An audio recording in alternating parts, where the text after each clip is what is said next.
Good evening. We're going to call the council meeting to order. Happy New Year. Nothing like it starting with an Arctic blast like we had, but at least the ice is off the roads and we could all be here this evening. If you'll stand with me, we will begin the invocation. Councilwoman Marchman will lead that, and then we'll go right into the Pledge of Allegiance. Gracious Father, we come this evening to just give you some thanks. We realize that the weather has been sort of inclement, but you're still in control. We thank you for this day that you've allowed for us to be here.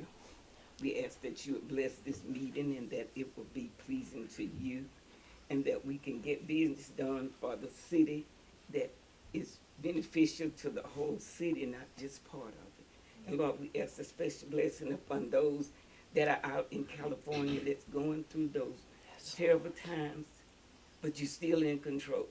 So we're leaving it in your hands, but it's up to us to at least pray and to do what we can for them. We ask blessings upon all the council members, upon all the city officials, and bless all those that are in the audience, our constituents, that we are here to represent them. This I pray in Jesus' name. Amen. Amen. And our pledge will be led by Officer Michael Reed.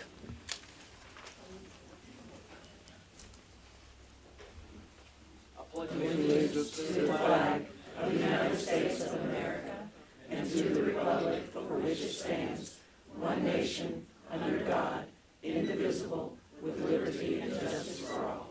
Thank you, Officer Reed.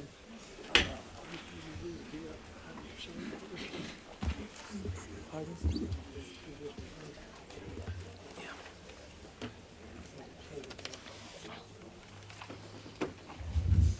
All right, so we kind of have a pre-meeting meeting because we also are the Public Facilities Authority. That one will be real quick. We just have to adopt officers for the new year. So we are now in order for the Public Facilities Authority meeting and adoption of the agenda. I'll entertain a motion. So moved. All in favor? Any opposed? All right, and we need to have the appointment of the chairman, the vice chairman, and the secretary. Okay, Mr. Mayor, Madam Mayor, sorry. That's fine. I'll make a motion that we appoint the mayor as the chairman, the mayor pro tem as the vice chairman, and the city clerk as the secretary for the 2025 Public Facility Authority. All right, we have a motion. Second. All in favor? Any opposed? All right, and we also need approval for the minutes for January 8, 2024. I make a motion to approve the minutes of January 8th, 2024. Second. All in favor? Any opposed? Okay. It's unanimous. We are now adjourning from that meeting and transitioning into the council meeting. Told you that one would be quick. All right, we have a few ceremonial presentations.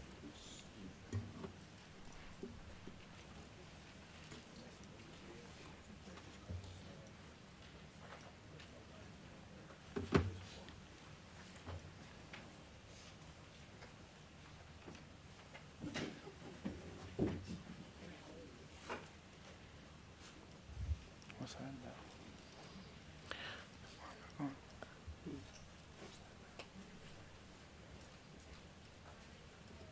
Is it yours? Okay, because all I had was a name, and so, okay.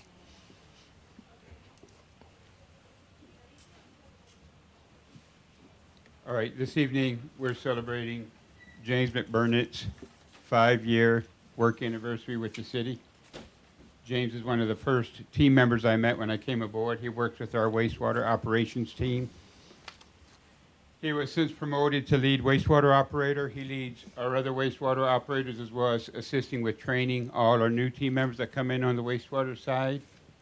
He has had a really big part in all the improvements that we've made on the wastewater side over the last couple of years. Him and I have gone through a lot to get there as well as Eric. We've gone through a lot to get to where we are today, but he was a really big part of that transition to get us to where we are today relative to where we had been. So we're really proud of that. And there also is a little bit of a race every morning to see who can be the first one into the office. And James usually wins that race because he's usually at his office at least 30 minutes before the beginning of his shift, just to get his notes together and get some things together for the day to help the day go more smoothly. And I think that just speaks to the kind of person and the kind of team member he is for the city. So we're really proud to have him. So James, if you'd like to step up. John.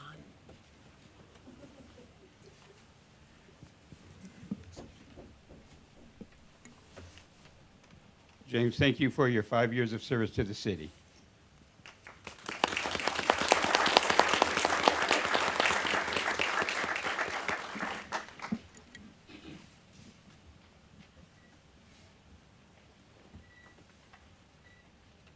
Mayor, would you like one? It's up to you. Thank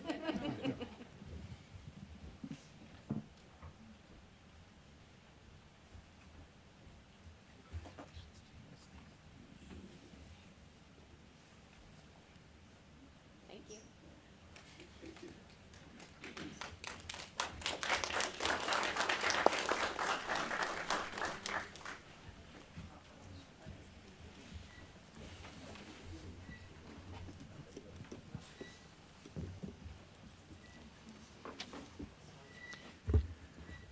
We are also recognizing tonight the proclamation, this will be the proclamation for the 70th anniversary of George Washington Carver High School.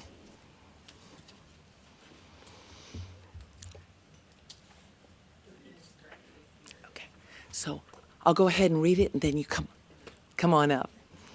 Thank you, ma'am.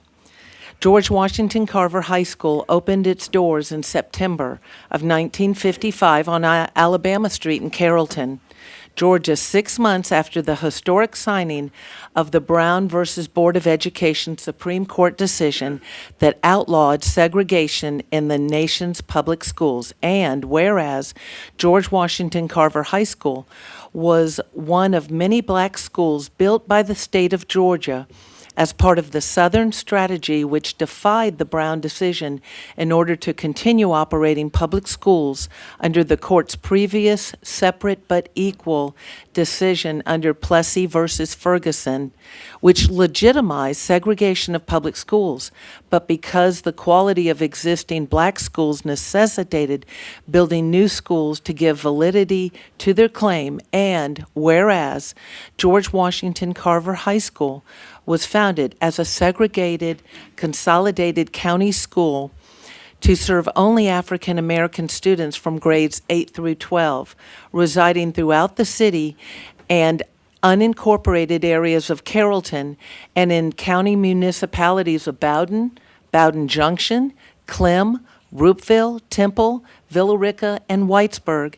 And whereas during the tumultuous days of the dawning of the civil rights movement, when black lives were under constant threat, Carver High School became a beacon of hope and a safe and nurturing place where each year several hundred black teens from families locked out of advancement opportunities were able to temporarily escape the harsh realities of the Jim Crow world that constantly reminded them of their less than status and melted into the world of Carver High, where stern but fair Principal L.S. Mullet, backed by an impressive HBCU-trained faculty who regularly dished out valuable facts of life along with their academic lessons to encourage all Carver students to rise to their God-given potential and become known for their unique gifts, talents, personality, and whereas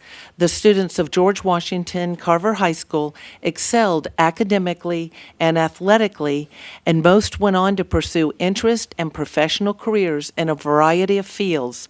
Some became elected officials, educators, business leaders, entertainers, and sports heroes. Most of Carver High's male grads and some females also attained significant rank and honor in the U.S. military service. And whereas George Washington Carver High School has many claims to fame, two of its most significant are in its first school year, Carver High School became the first high school in Carroll County to win a state football championship, go Jackets, and Carver High lays claims to the legacy of 1952 Olympic gold medalist Catherine Hardy Lavenger, who graduated from Carver High's forerunner, Carroll County Training School, in 1946. Now, therefore, I, Leslie McPherson, Mayor of the City of Villa Rica, Georgia, do hereby proclaim this being the 70th anniversary year of George Washington Carver High's first graduating class, the class of 1955, thereby designate 2025 as George Washington Carver High School's 70th anniversary year, and encourage all citizens and visitors to our fair city and county to give all due praise and honor to the surviving members and descendants of George Washington Carver High School family, and furthermore, we encourage them to visit the Carver High Experience traveling exhibit on display during the month of February in the Villa Rica Public Library.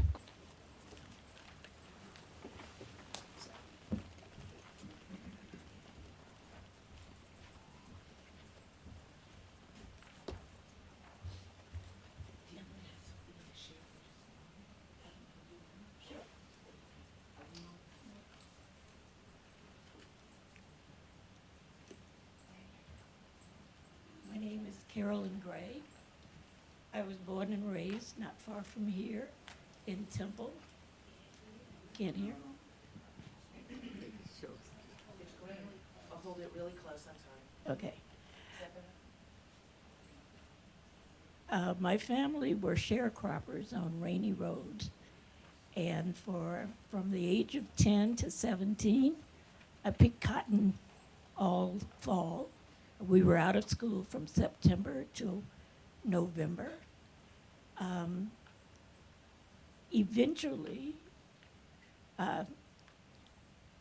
when I reached my senior year, I decided that I was leaving Georgia because I had heard that freedom was coming and I was going to go meet it in California. I came back 32 years later and I found out that hardly anybody knew or remembered Carver High. And I made it my personal challenge to try to bring it back to mind, and so that people will know our history and how important it was to us.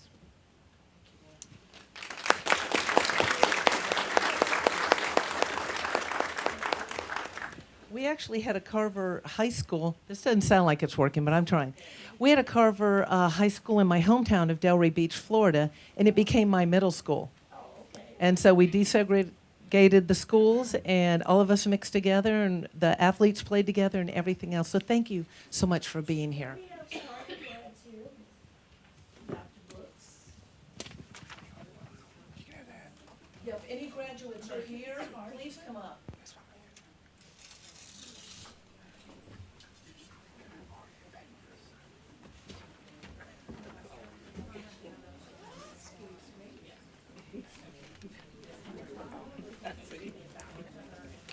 Ashley?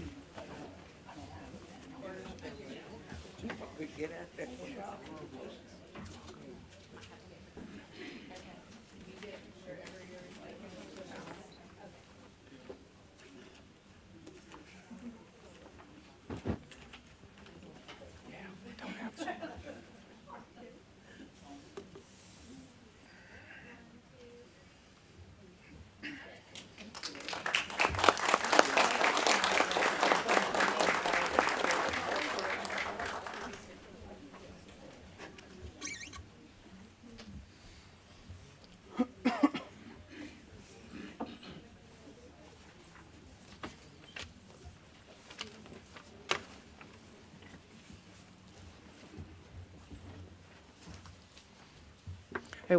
To entertain a motion to adopt the agenda.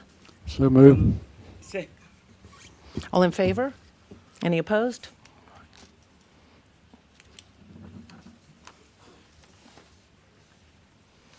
We're now entering the public comment time of the meeting. There was a sign-up sheet as you entered the council chambers. I'll call on those individuals first that are wishing to speak. As you come to the podium, please state your name and address for the record. Each individual will be given 3 minutes to speak.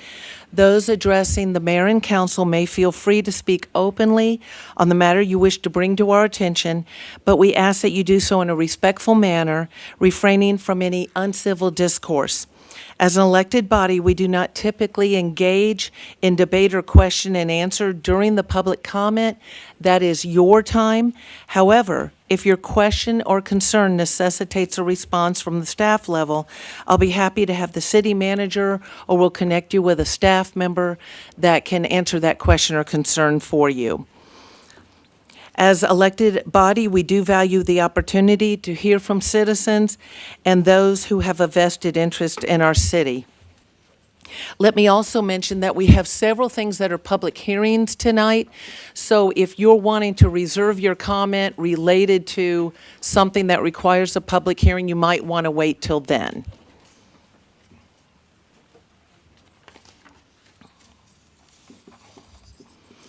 Pamela White.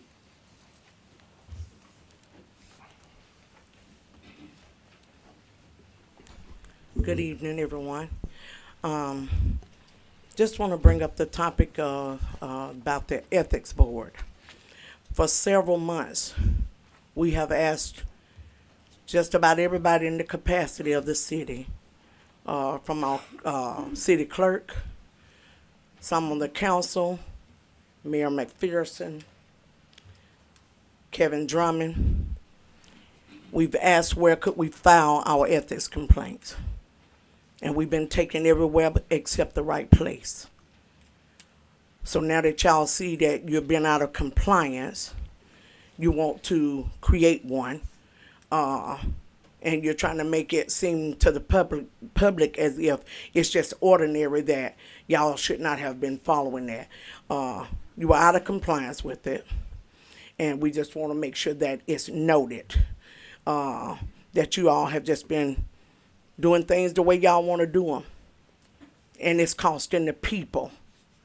When you all go into these different executive sessions and make decisions about land and properties, and then bring it before a council that then decide on it. And then you'll take and make the public aware of it later. That's an injustice to the people here in the city of Villa Rica. There's no transparency.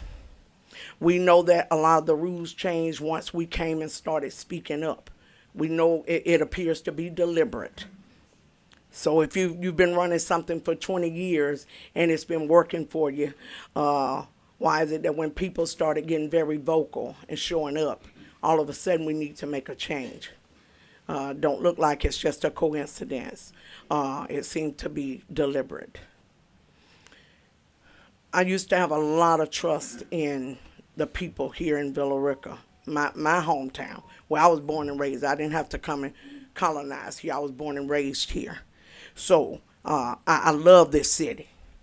You might not heard much of me because I'm pretty low key, but I love this city. And to see someone else, I don't care how long you've been in politics or whatever, it's an injustice when you come and you set grounds and start making a muck of a place. When you approached us over there in our neighborhood, Miss McPherson, we knew what we were getting when we were dealing with Tom. We knew his demeanor.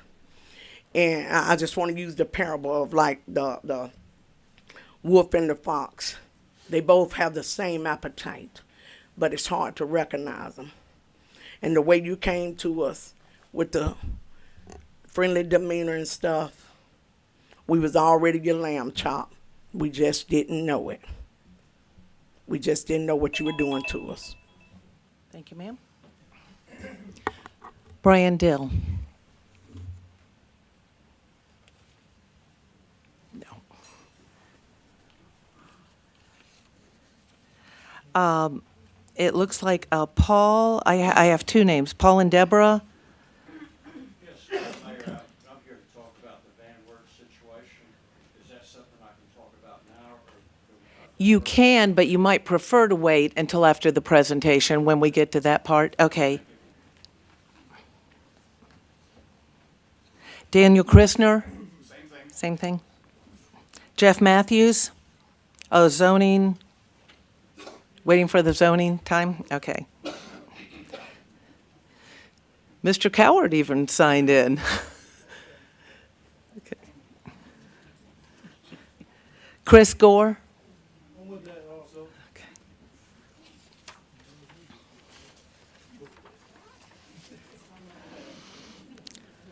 Lisa? Now or for a certain hearing? I'll go now and Okay. put it on the table. How about that? And say your name for me once again. My name's Lisa Hewitt. Hewitt. I Got live it. at 239 Hendricks Road, Villa Rica, Georgia. I've heard an ugly rumor about light industry on the south side of I-20. And I'm not in favor of that, and I want to just encourage y'all not to be in favor of that, because that is the area where a lot of residential is and the schools are. And once you get industry on the south side, going toward Carrollton and stuff, you can't undo it. So if y'all would just please think seriously about not having industry on the south side of I-20 and keep the industry on the north side of I-20 where industry already is. That would really be pleasing to our community. So that's basically all I was partly interested in. I'm sure everybody else will fill in the gaps, but I just would like to encourage y'all to not do industry on that side of our community. So I'll let somebody else have some time. Thanks. Okay, thank you, ma'am. Robin Baker? Nora Halliday?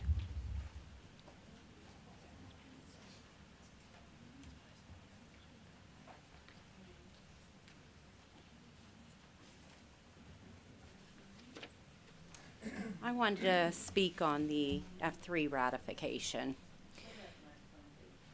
To me? Okay.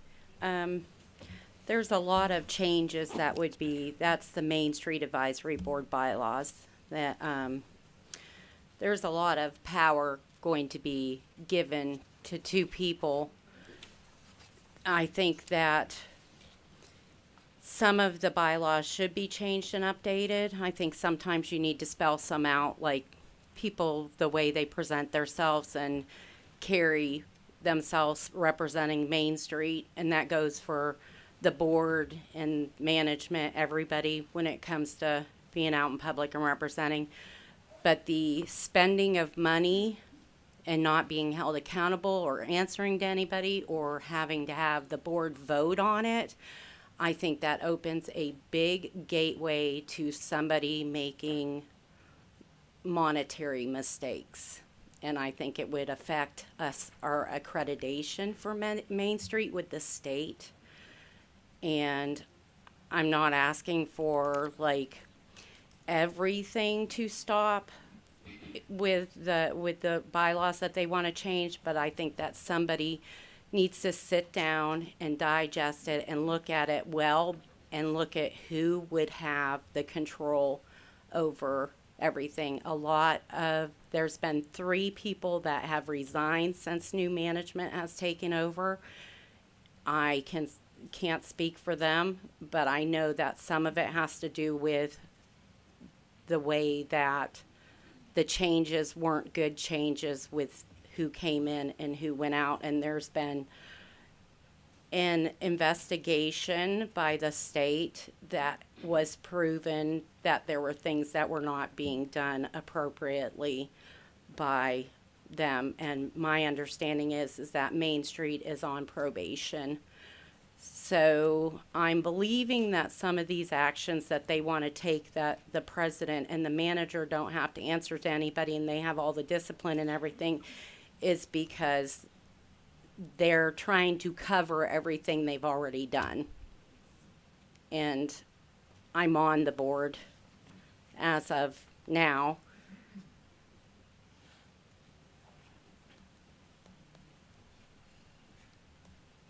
That's about it. Thank you, ma'am. Doug and Judy McCluskey.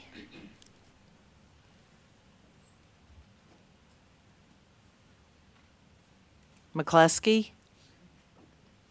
We're here, but we're not prepared to talk to you. Oh, you just signed in the like attendance, right? Okay. No problem. We won't make you. That's okay. All right. Doug Lang.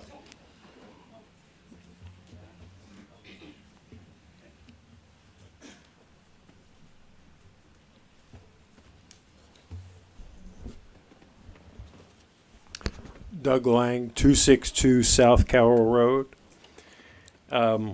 My topic of discussion tonight is the Ethics Board that's now being discussed. I might be one of those people, because of the time limitations, that maybe they can be, not tonight to meet with somebody, but make an appointment to talk to somebody to get into some detail about it and just go over it briefly tonight. I don't really want to spend too much time or any time really talking about the last 20 or 22 years or something like that. I'm more concerned with, going forward and the future. The only thing I'll mention about the last couple of years is that, I have had on 2, maybe 3 different occasions where I tried to inquire about filing complaints. One when I was on HPC and one when I was on P&Z, and I was told that I was unable to.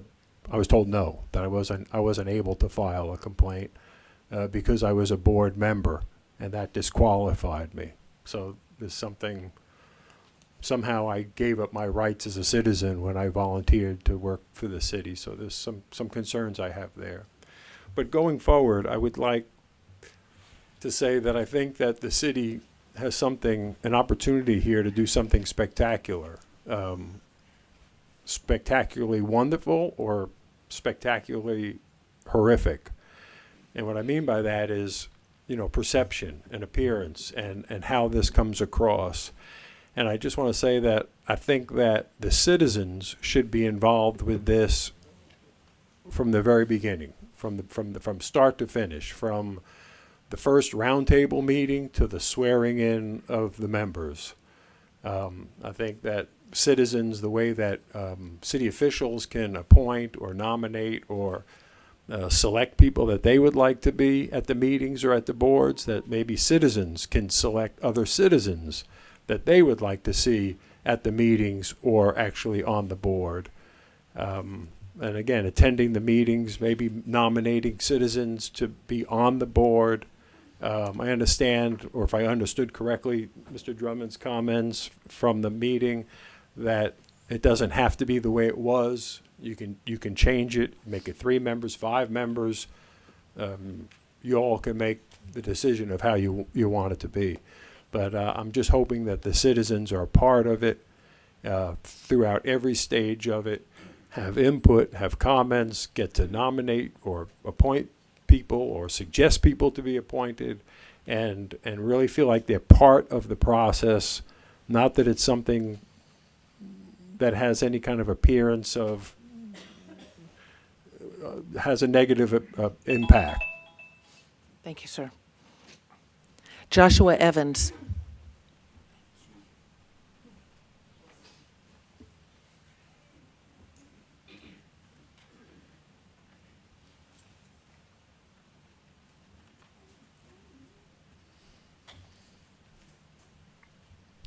So Joshua Evans, 640 Cliff Street, Villarica, Georgia. Get the lights on. What to pick today? What to pick today?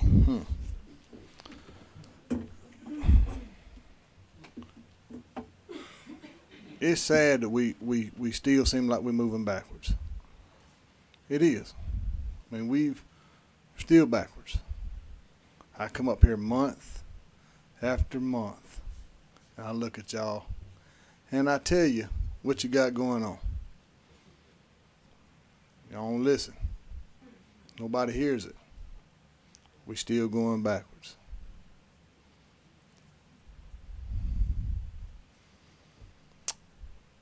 I don't see how you can allow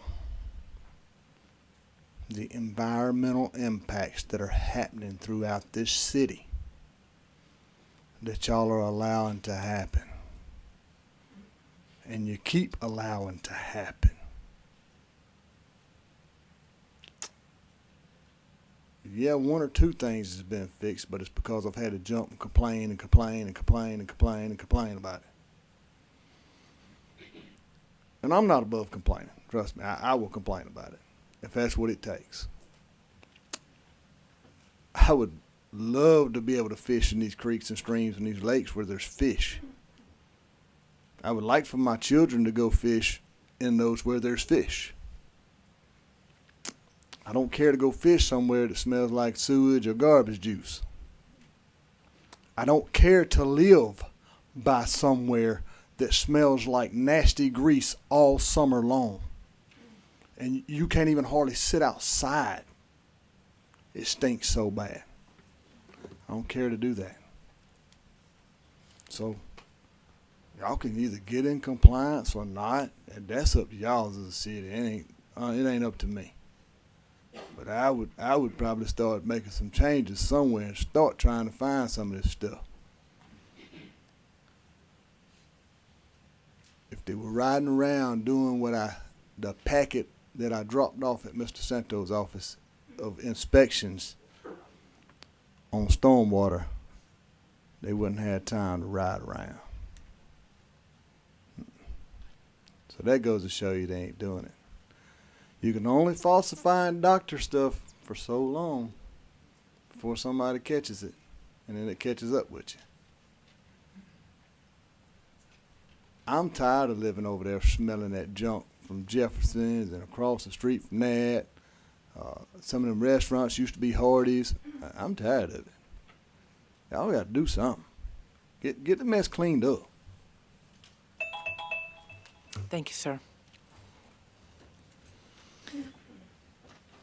I had Doug Lang. Is there also a Doug Lane? Because I have both those names here. Doug Lane. Melissa Walker? Okay. Eric Mitchell? Okay. James Fawcett? Okay.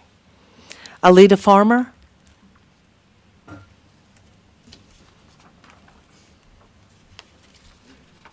Good evening. I'm Alita Farmer, representing 216 Anderson Road in Villa Rica, Georgia. I'm here tonight to represent my community, but also to bring up something that will be discussed later on this evening, the RAISE grant program application that we will be put before the board this evening. As of April the 12th, 2022, it was stated that, and let me just read it real quick for you, that a new water line on Claycorn and Anderson Street, which is integrated into the roadwork network upgrade, will dramatically enhance high-low water pressure in the central north east side of Villa Rica. It was basically stating that you required a grant for the low income tax for us, that you're asking for some more money for. You said you had already done it, but now you're asking for more money. What have y'all done with the other grant? The grant that y'all got awarded was $1,603,719. So that was in 2022. We're in 2025.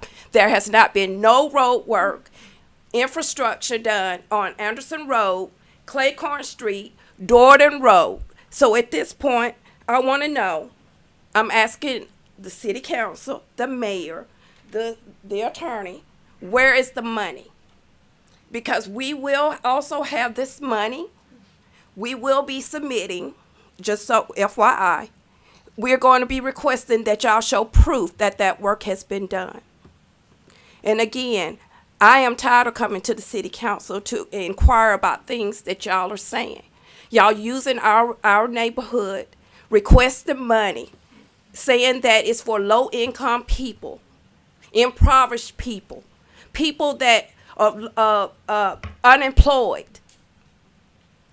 Well, as you can see tonight, some of the people that stood up here and said they graduated from Carver High, that went to the military, represented their country, came from that area. And so we are hardworking people and we deserve respect. Thank you, ma'am. Josh Davidson.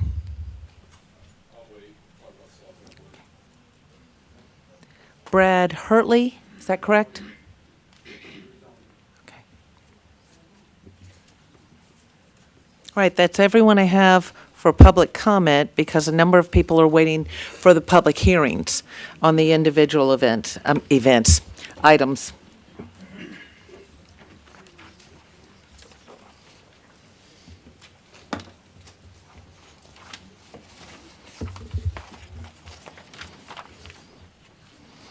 All right, we're going to move to the consent agenda. The consent agenda is a single item that. Ma'am. Oh, I'm sorry. Yes, Council ma'am. updates. Oh, yes. Council updates.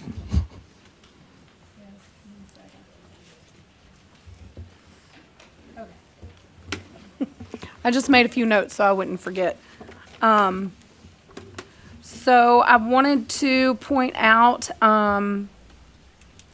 Ms. DeSanto, thank you so much for all of your help, and the staff that you may have included in the process of getting the radar speed sign on Dallas Highway. This area, yes, for sure. This particular road speed study had been done, and it definitely qualified for some calming measures. So we greatly appreciate all of your work in getting that done as quickly as you did. And I know my other topic that I was going to bring up, and we discussed that earlier, Ms. Santo, about the GFL trash service, and we will discuss that in further detail with the city manager update. So I will hold those comments for later, but I know that there were a lot of concerned citizens regarding the trash service.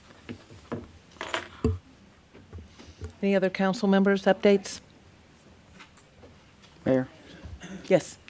I just want to say thank you to the city crews for all the hard work they did in keeping the streets as safe and passable as possible during our winter weather event that we just had last week. So, Much appreciated, for sure.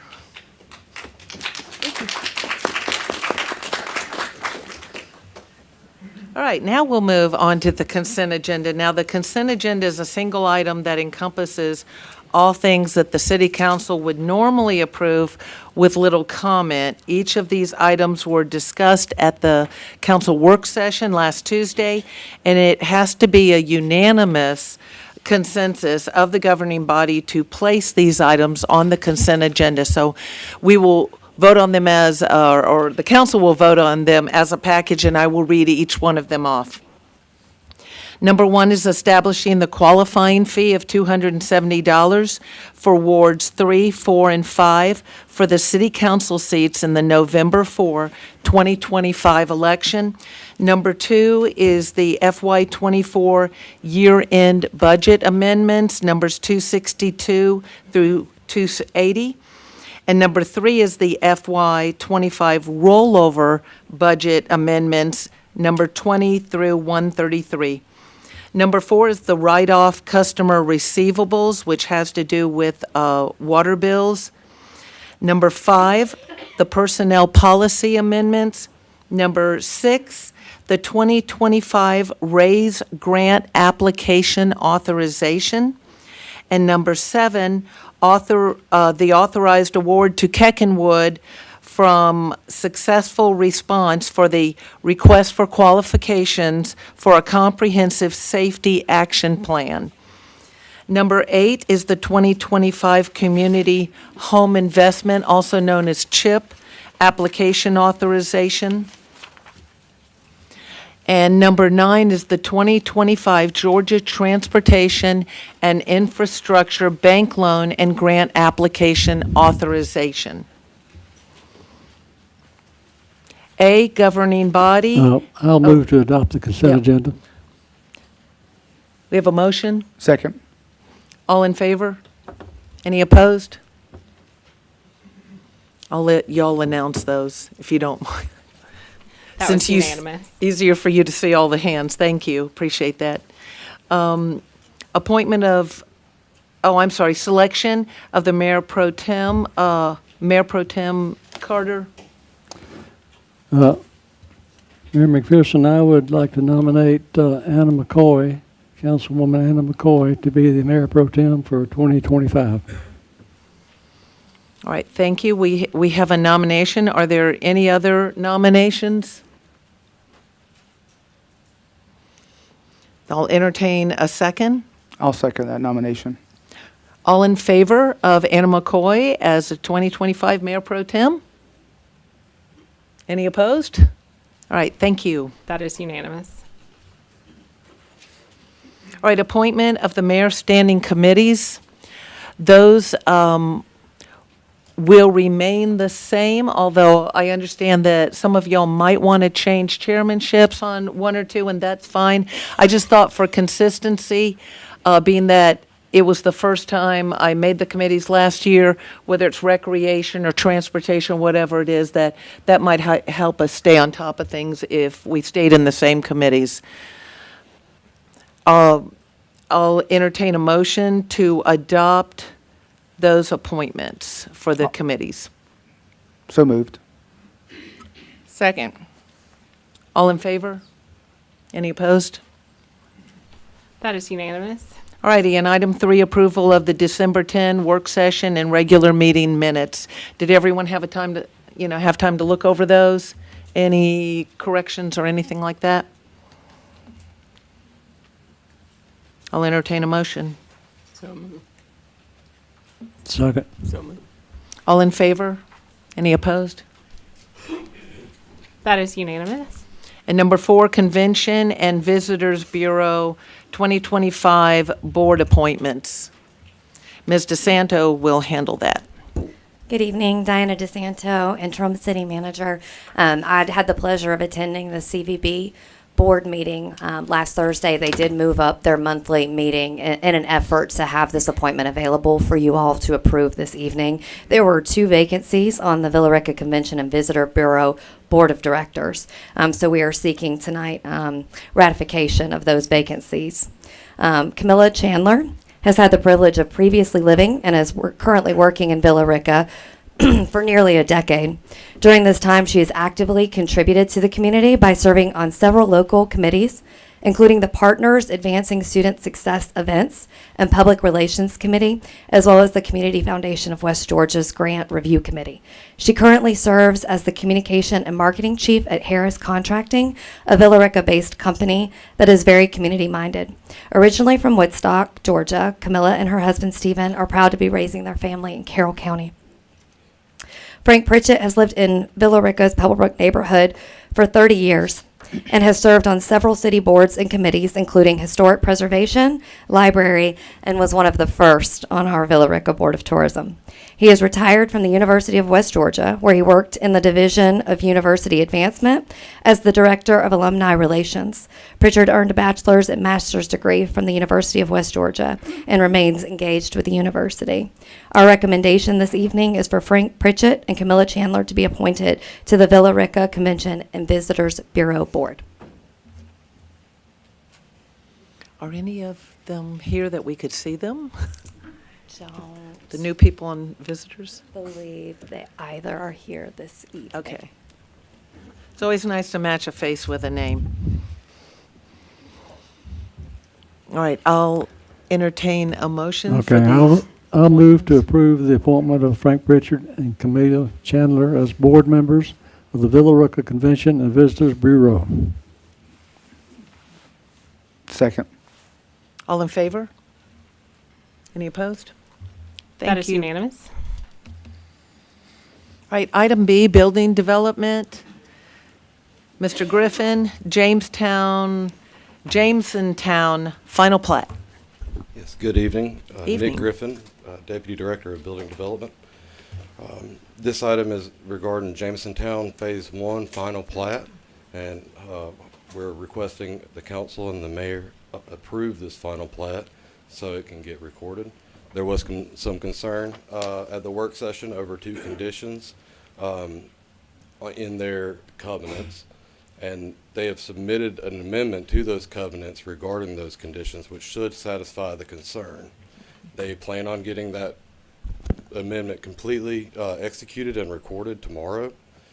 We will hold a stipulation on the building permit that states that we will not issue a CO until this is recorded and submitted to the city. The client who spoke last week, Clint, is here if you have any questions regarding him.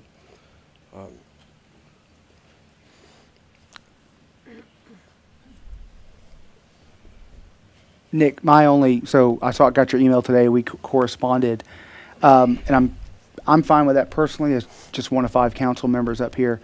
But I did want to make sure that we're talking about both the leasing restriction and the conversion to the Property Owners Association instead of the regular HOA.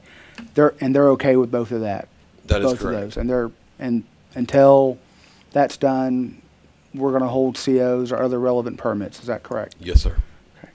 And I don't know can we just put that in the minutes since that's not really a condition, but can we add that to the minutes, clerk? I don't know if is that appropriate? I think he had a question, Nick. No, I was just gonna say, we can put it in an email so that you got it from us verified. Well, no, that's That- fine, but in the minutes of this meeting, so that way for future generations who don't have access to my email, perhaps. The conditions are mentioned in the motion, so I will get with Nick to have the full conditions, and then those will be added to the minutes. Sounds good to me. Thank you.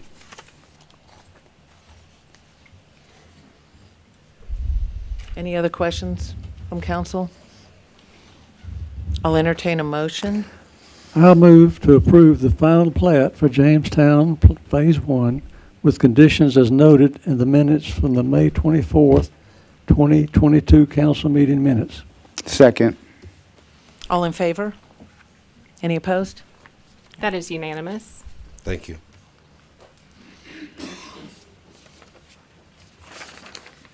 Item C, Community Development.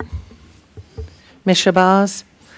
Item 1, RA-05-24, rezoning request for .47 acre property located at 628 South Street. That's a single-family urban R2 to commercial medium density C2. This does require a public hearing. Good evening, Mayor and Council. Nina Shabazz, Community Development Director. The purpose, the applicant seeks a rezoning of a .47 acre parcel from residential, single-family urban, R2, to a commercial medium-density C2. The property at 628 South Street contains a 1,207 square foot residential house built in 1971. And in March 2023, the applicant requested to rezone 624 South Street and several adjacent parcels from single-family urban R2 to commercial medium-density C2 to facilitate a lot merger for a sit-down restaurant, and the request was approved by City Council 5-0. The applicant now proposes to rezone 628 South Street from R2 to C2 to merge it with the surrounding C2 properties.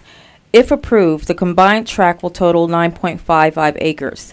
The applicant has provided a site plan showing the proposed commercial development and approved 2023 variances.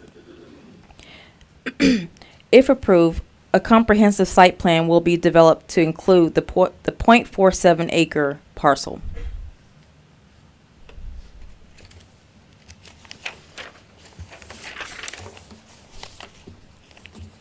Staff's recommendation is approval based off of the comprehensive plan, the applicant's request to rezone 628 South Street from residential R2 to commercial medium density C2 is supported. The commercial medium density C2 zoning is consistent with the surrounding properties to the north, south, and east of the subject property. The proposed commercial development represents the highest and the best use of the land compared to maintaining the property as a residential single-family property. The conditions have been stipulated that the applicant will perform a lot merger to merge all of the properties, including the 628 South Street, if successfully approved if the rezoning is approved.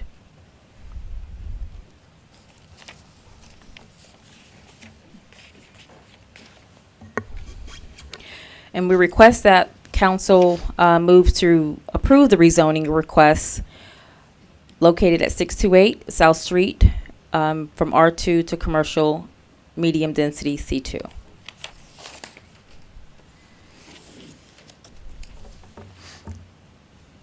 All right, thank you. Council, any questions for Ms. Shabazz before we have the applicant come up?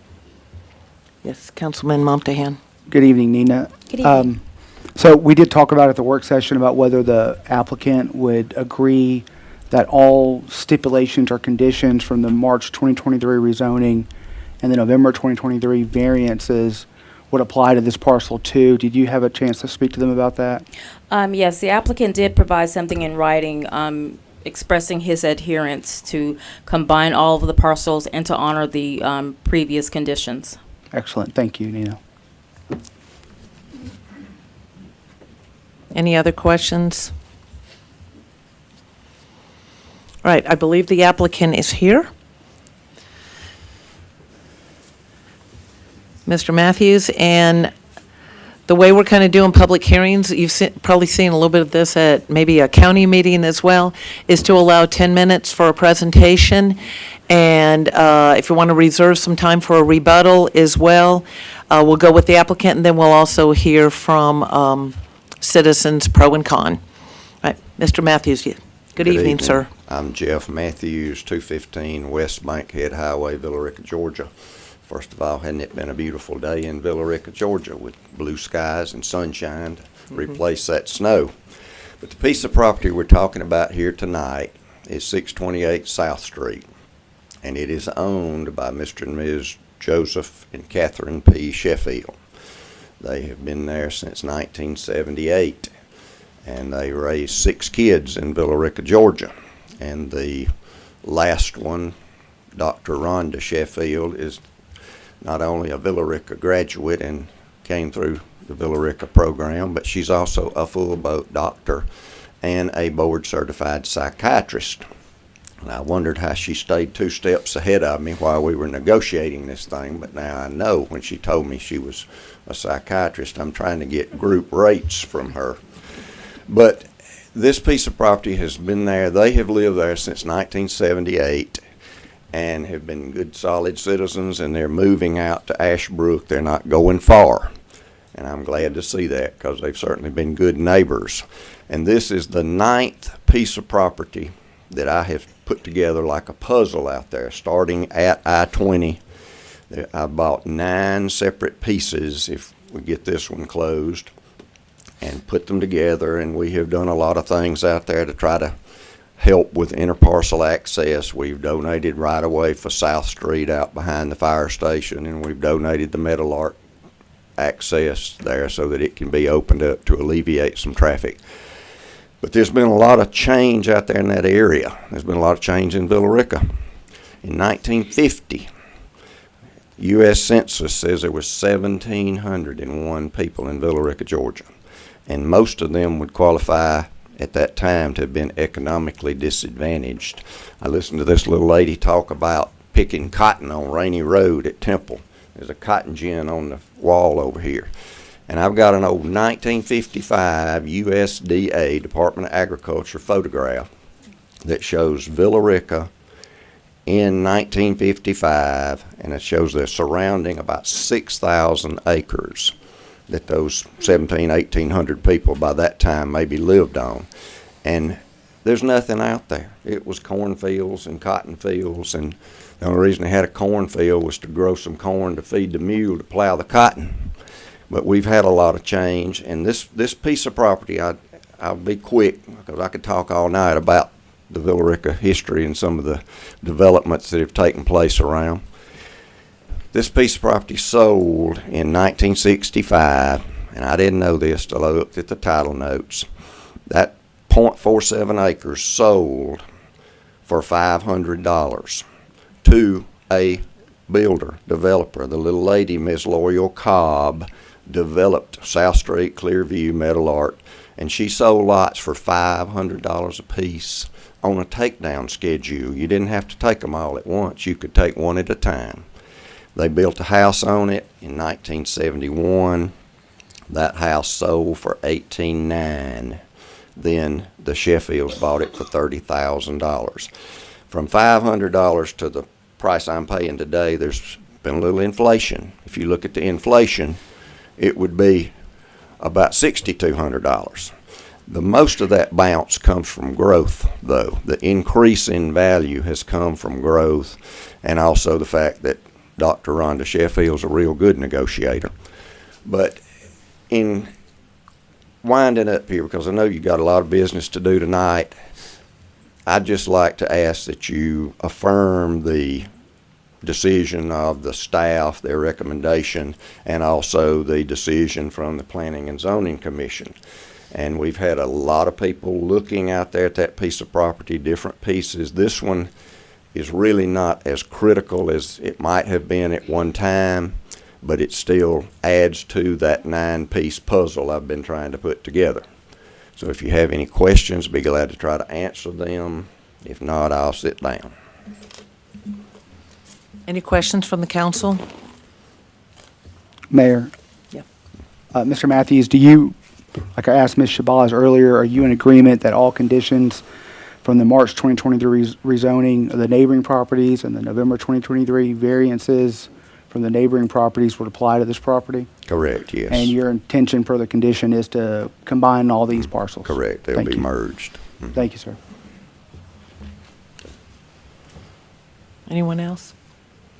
Thank you, Mr. Matthews.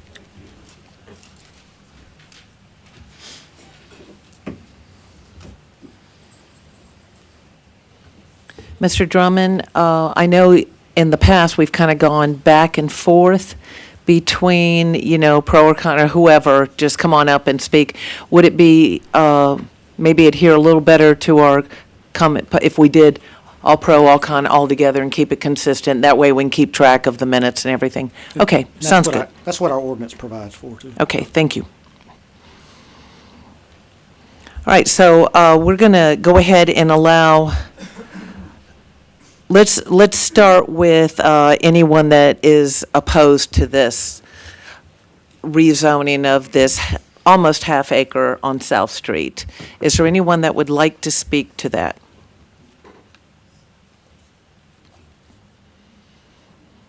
All right, that was easy enough. Is there anyone that would like to speak in favor of this rezoning, other than Mr. Matthews?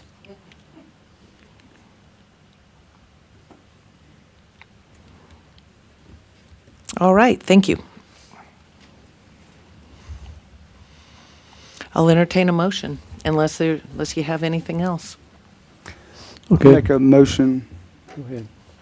I'll make a motion to approve the rezoning request by MMCC Fund LLC for the property located at 628 South Street from residential single-family R2 to commercial medium-density C2, subject to the conditions that the applicant must perform a lot merger combining 628 South Street and the rezoned C2 neighboring properties which align with the proposed commercial site plan, and also the condition that the applicant will abide by all conditions from the March 2023 rezoning of the neighboring properties on the site plan and the November 2023 variances and conditions and stipulations related to that as well. I'll second that.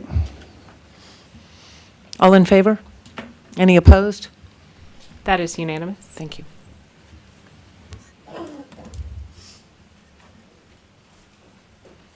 All right, item number C2, ABL-03-25, And Ms. Cox, you may have to pronounce their name for me again. Kuvia. Kuvia. Kuvia Group, Inc. This also requires a public hearing. Whitney Cox, licensing specialist. Good evening, Mayor and Council. Evening. This is an application for alcoholic beverage license for a distilled package store. The applicant is looking to obtain presumptive licensee status for our final district, District Number 2.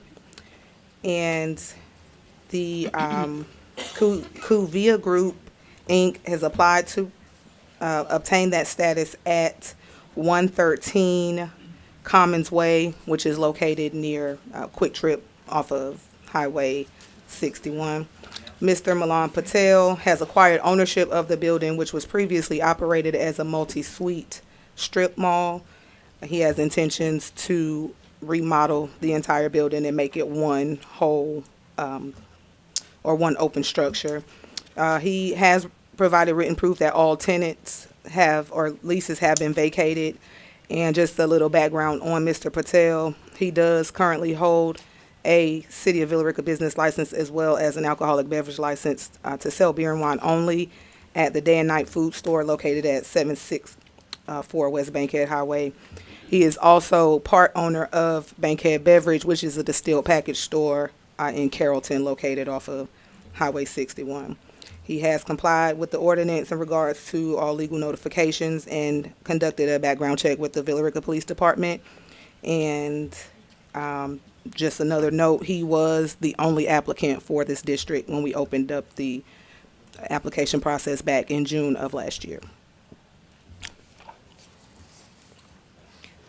Any questions for Ms. Cox? I assume Mr. Patel is here, the applicant? He is. Okay. Mr. Patel, would you like to speak to your application on this? It's not a requirement, but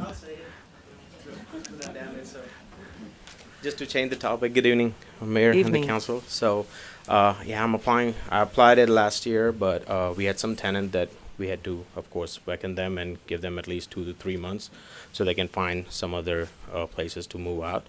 And now since the whole property is empty, we are planning to definitely build a business. I've been here in Villa Rica since past 15 years, moved in 2010, Day Night Food Store, of course, the oldest probably store everybody remembers or knows. And also own a Bankhead Beverage, which I believe right now every Villa Rican probably goes to in Carrollton, since that's probably the closest liquor store to us. So definitely want to, come back to our city and might as well just spend it here and not go 15 minutes away from here. That's my plan. thank you, sir. Any questions for Mr. Patel from the council? Thank you, sir.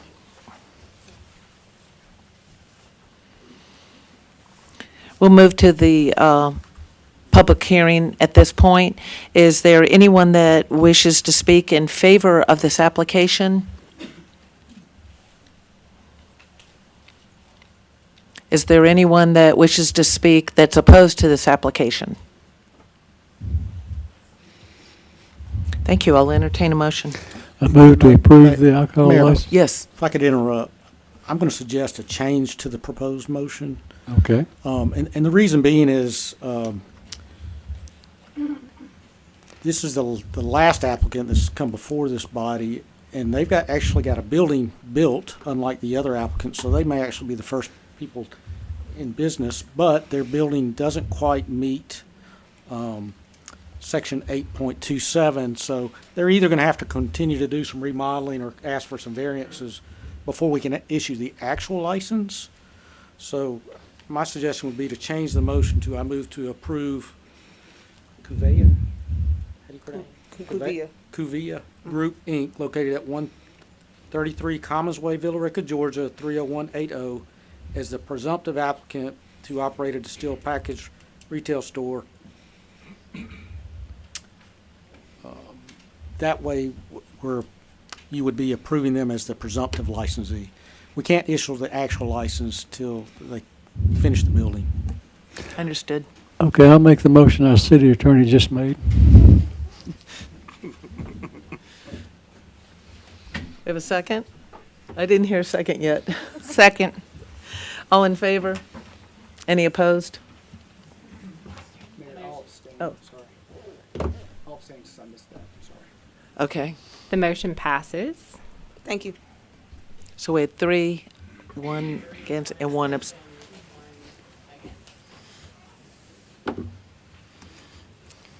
All right, item D1, supplemental water supply intergovernmental agreement. Mr. Bain?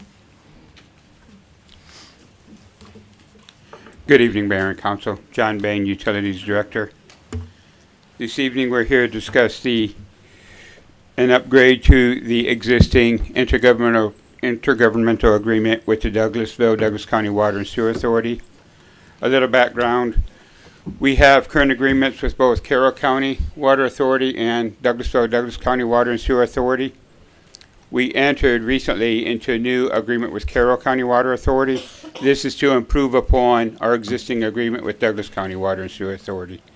A couple of takeaways from this proposed agreement is that it would be a minimum purchase of 300,000 gallons a day at 78% of their Tier 1 rate.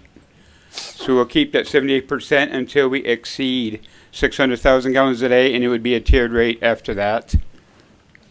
Couple other notes is that we agreed to maintain our existing multi-tiered rate as we need to as part of the Metro North Georgia Water Planning District.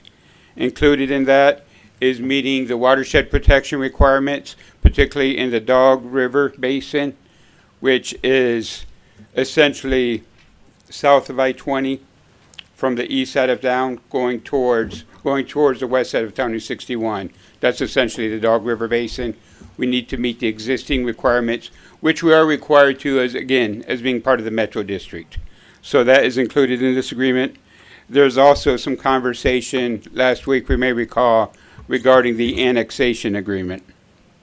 The annexation agreement that the city currently has with Douglas County was noted in the original 2008 agreement with the Douglas County Water and Sewer Authority. What this agreement is requesting is that we comply with the existing annexation agreement that we already have in place. This agreement would start April 1st, 2025, and is a 10-year term that's renewable.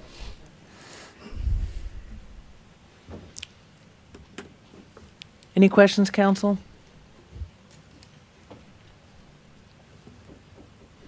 I know we discussed this pretty thoroughly in the work session. I'll entertain a motion if there's no questions. Before you do a motion, I have a heartburn with that anti-annexation agreement. I think we're violating the property owner's rights if they choose to want to try to become part of the city. This says this agreement would be terminated if we allow them to come in, so I have a lot of heartburn with that clause included. Understood. It's my understanding what the Water Authority is requesting is that we simply comply with our existing annexation agreement. This doesn't specifically state that we're not to annex. What this asks is that we comply with the existing agreement that the city has with Douglas County. Now, if that agreement changes, then we will comply with, then this would ask us to comply with that agreement. So I think as far as the annexation, from the way I view it and the way I've read it, is that the annexation agreement that you're referring to is specifically the annexation agreement the city has with the county, not necessarily the County Water and Sewer Authority. What Douglas County Water and Sewer Authority is asking us to do is to simply comply with the existing agreement that we already have in place. But if we were to change that agreement, they're perfectly okay with it. However, they've included it as one of the conditions that if we don't comply with that, if we annex someone into the city that requested annexation, right? They don't like it, they can terminate the agreement. Well, they're requesting we comply with the existing annexation agreement as it is currently written. So I guess in my view, if there's a concern with that agreement, that's the agreement we would address. What they are adamant about is that we just comply with the existing agreement that we have. So Councilman Carter, I think I understand your concern is that this is restrictive in some sort of way with the annexation. And I'm not, my understanding, and correct me if I'm wrong, is this is just a recognition? Would it be appropriate to say that this is recognizing the agreement that we already have on annexation with the county? Because this one, but maybe it's the wording. I don't see what that's got to do with us buying water from Douglas County. Understood. What's annexation got to do with us, touchy with the water subject. agreement? No, The two of them just don't jive. Yeah, I completely understand that. I had initially, early in these conversations, we had similar questions regarding that. I think where we landed is that Douglas County, as with Villa Rica, us being part of the Metro North Georgia Water Planning District, that's how the Dog River watershed protections apply. As part of that, I think, what the Water and Sewer Authority is simply requesting is that they're saying, hey, the city entered into this annexation agreement. They just want to ensure that we're complying because in some cases, I would assume, they are somewhat partners with Douglas County, right? The authority is. So they're asking us to comply with that existing agreement. But I completely understand your viewpoint relative to purchasing water. And if I can provide some clarification, the agreement does not state that we cannot annex property from Douglas County. It references a potential growth line of Villa Rica, which is beyond the Villa Rica border, that we would not annex beyond that potential growth line, and that we should renegotiate that potential growth line anytime we renegotiate service delivery. So it contemplates renegotiating where that line is. But it is a long-term agreement, and it also says that we won't annex beyond that line without approval of Douglas County. So we can still annex property below it if they approve. So it does give them the ability to reject an annexation request.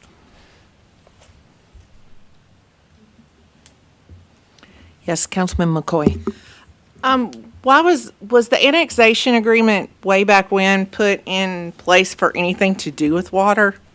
Or was it just, I guess maybe my question is, does anybody know why it was put in place? Does it why I'm asking is because as I'm reading this and it's talking about buffer requirements and selling water and everything, I was wondering if it was ever put into place in order to keep the water where it was supposed to be, or so someone doesn't get, so whether it's the city or whether it's the county doesn't get overloaded, or there's an issue, there's some kind of issue. I apologize, I'm not that well versed.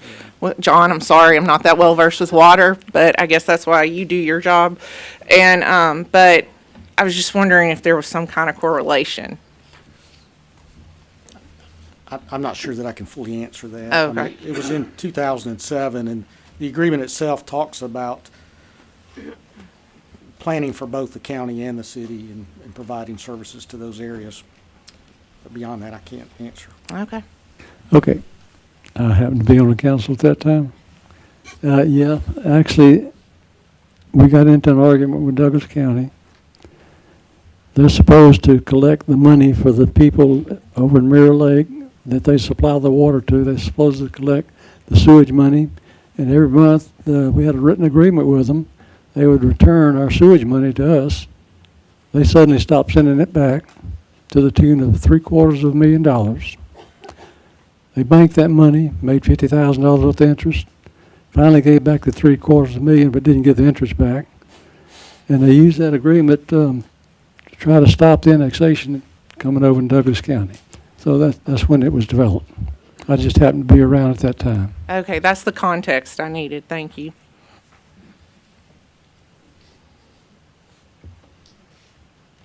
Any other questions? I'll entertain a motion.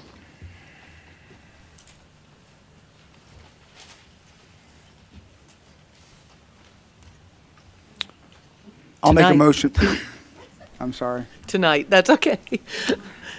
I make a motion to move to authorize the mayor to execute the supplemental water supply intergovernmental agreement with the Douglas County Water and Sewer Authority.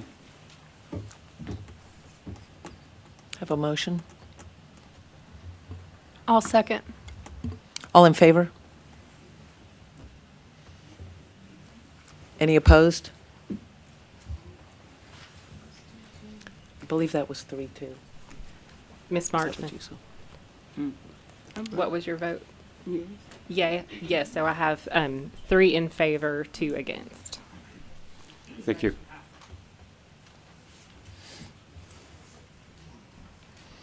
Right, item E1, financial update, November 2024. Ms. Hallman. Good evening. Evening.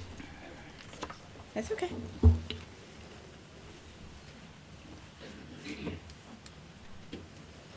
Good evening, Jennifer Hallman, CFO. Here is the financial update as of November 2024. We will start with cash. Total cash, pretty much in comparison to last year, is about the same. We're at $46.9 million. General fund had an increase of about 10% from $9.9 million to $10.9 million. Water and sewer fund had the largest increase as far as, well, not the largest, the second largest, went from $3.9 million to $7.3 million. That was primarily due to receiving or waiting in 2023. We were waiting on GFA reimbursements. And so that's why our reserves look lower in 2023 than they are in 2024.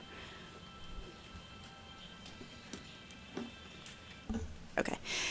Sanitation solid waste went from $193,000 to $418,000. Our stormwater is $585,000. And of course, the funds below that are your TAD bond proceeds, our debt service, and all of our SPLOST accounts, which we receive the revenue in, but we're also spending it on various capital projects.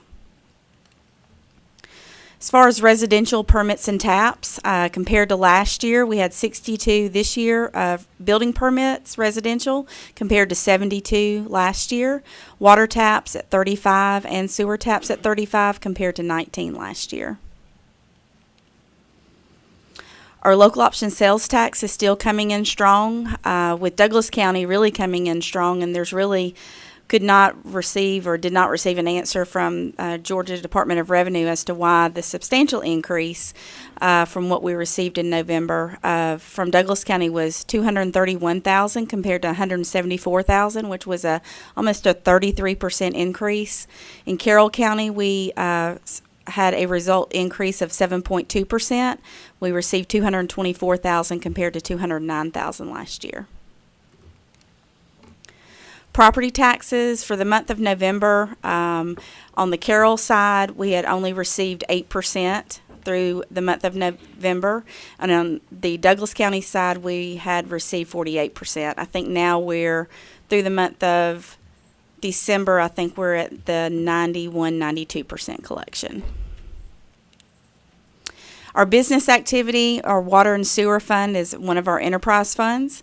You can see our total revenue is $2.1 million through November, and our expenditures are around $2.1 million. We have just a small net loss right now of just around $20,000.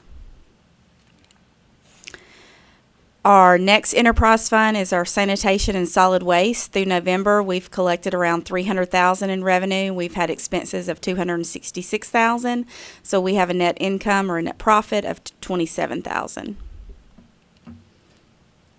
Last but not least, as you know, we're self-insured through our health care. We have contributions that come from both the employer and the employee side. Through November, we've collected $430,000. We've had $340,000 in expenses from claims paid as well as admin services. But we've had a total savings of just under $90,000 for that fund, and our bank balance or cash in that self-funded insurance is $1.6 million. That is it. So I remember when our solid waste was operating in the red, so it's good to see that operating in the black. Yes. And also, just on the self-insurance, it seems like we've we were deficit certain months, maybe we have some high claims. Does it look like that's balancing out? Yes, so Some- far, we were only 2 months into our plan year, but last year was the high claim year. We actually lost money, or didn't have as much savings as we have had in the past. But we're hoping that happens every, I think they said 5 to 7 years. So we're hoping that since last year was a rough year, that this year will build back up to, our reserves. Okay, thank you. Any questions from council? Just one, what was the reason for the decrease in the general fund, total cash? It's been going up, but suddenly now it came down a little bit. Oh, in the general fund? I'm sorry, the total cash fund, yeah. The total cash. Primarily, the total cash is made up of all of those accounts listed below. And you can see the East Side TAD bond proceeds, the debt service, and all the SPLOST accounts. Yeah. Because we're spending money on capital projects and paying on debt service, as well as spending our TAD bond proceeds. That is why you see that our overall cash is slightly lower than it was last year. But just looking at the general fund, we're actually about $1 million more than we were last year. Okay, thank you. Thank you, Ms. Holman. Thank you.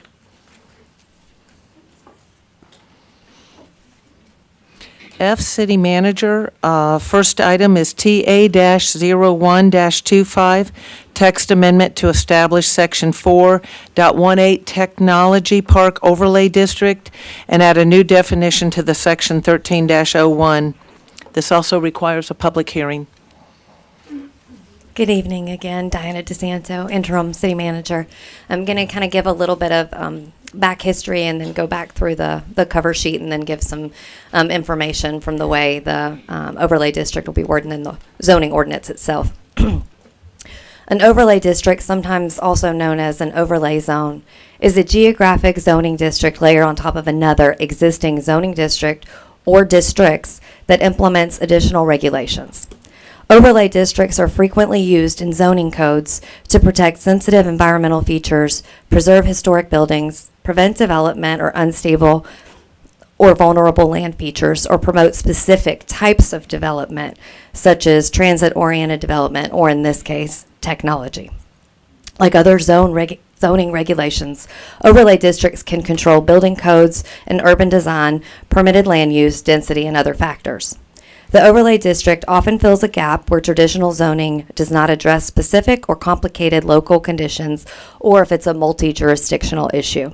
Overlay districts can streamline the implementation of additional regulations in all applicable areas without having to amend the codes for multiple districts and maintain consistency, again, across multi-jurisdictional boundaries. The technology overlay districts are created for the purpose of promoting the development of technology centers in areas of the city where existing or proposed infrastructure could adequately support the proposed uses. By their nature, these uses may require sizable acreage, often operating and designed in a campus-like atmosphere, and are developed with a functional separation from dense residential and commercial retail development. Technology Overlay District furthers the city's efforts to attract and advance high-tech industrial development while limiting the impacts on the community. So staff, again, just to provide some purpose and background, staff reviews the zoning ordinance from time to time as it becomes necessary to amend or update language, add new sections, or further define language that needs additional clarification. This text amendment seeks to introduce a new section by amending Chapter 4 zoning districts to include Section 4.18 Technology Park Overlay District.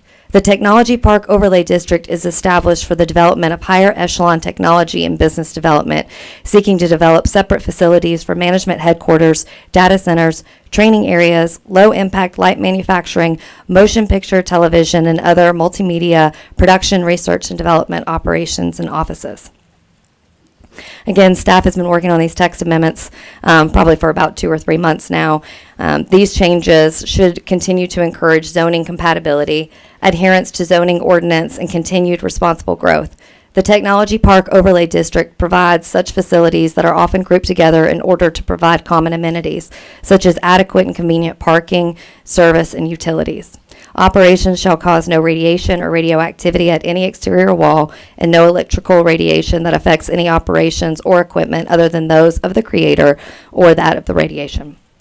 The establishment of such a district requires a predetermined development plan, appropriate screening, adequate separation from other land uses, and more stringent controls. It is the primary intent of this district to allow for such areas in order to meet contemporary needs. The following sections are addressed within the Technology Park Overlay District: permitted uses, permitted accessory uses, lot standards, lighting requirements, parking requirements, landscaping, buffering, and noise. And I'll just briefly touch on the zoning district section 4.18 Technology Park Overlay, starting with principally permitted uses. The following uses shall be permitted in a Technology Park Overlay District: administrative operations, commercial printing, commercial testing laboratories, communications equipment manufacturing, computer and electronic repair and calibration, computer operations and data processing, data centers, corporate offices and headquarters, design and engineering, drugs and pharmaceutical distribution and/or manufacturing, educational services, electronic components manufacturing, electrical substations, hospitals, clinics, medical and dental offices, medical and dental laboratories, and veterinary clinics, industrial control manufacturing, used in industrial production for controlling equipment and/or machines, management and professional services, metalworking, machinery production, motion picture, television, and other multimedia production, office machines manufacturing, office research, public or government buildings, pilot plants and production facilities, plastic composite products manufacturing, research and development manufacturing, special industry machinery manufacturing, transportation equipment manufacturing, and an unlisted use. The director may approve an unlisted use in the zoning district where the unlisted use is similar in type and nature to a listed use in that district. Permitted accessory uses.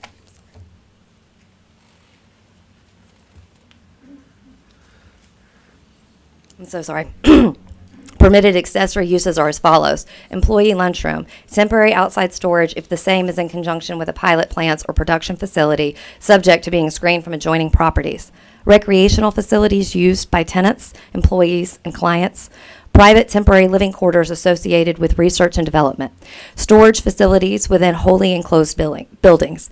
Water storage facilities. Trash receptacles, telecommunication structures. On-site daycare provided by businesses within the park for employees. Security structures which may be installed within buffers and setbacks if located at appropriate entrances and exits. Battery storage, alternate fuel storage. Lot standards. Standard minimum lot area, 5 acres, the setback requirement. Minimum lot width, 150 feet. Minimum lot frontage, 50 feet.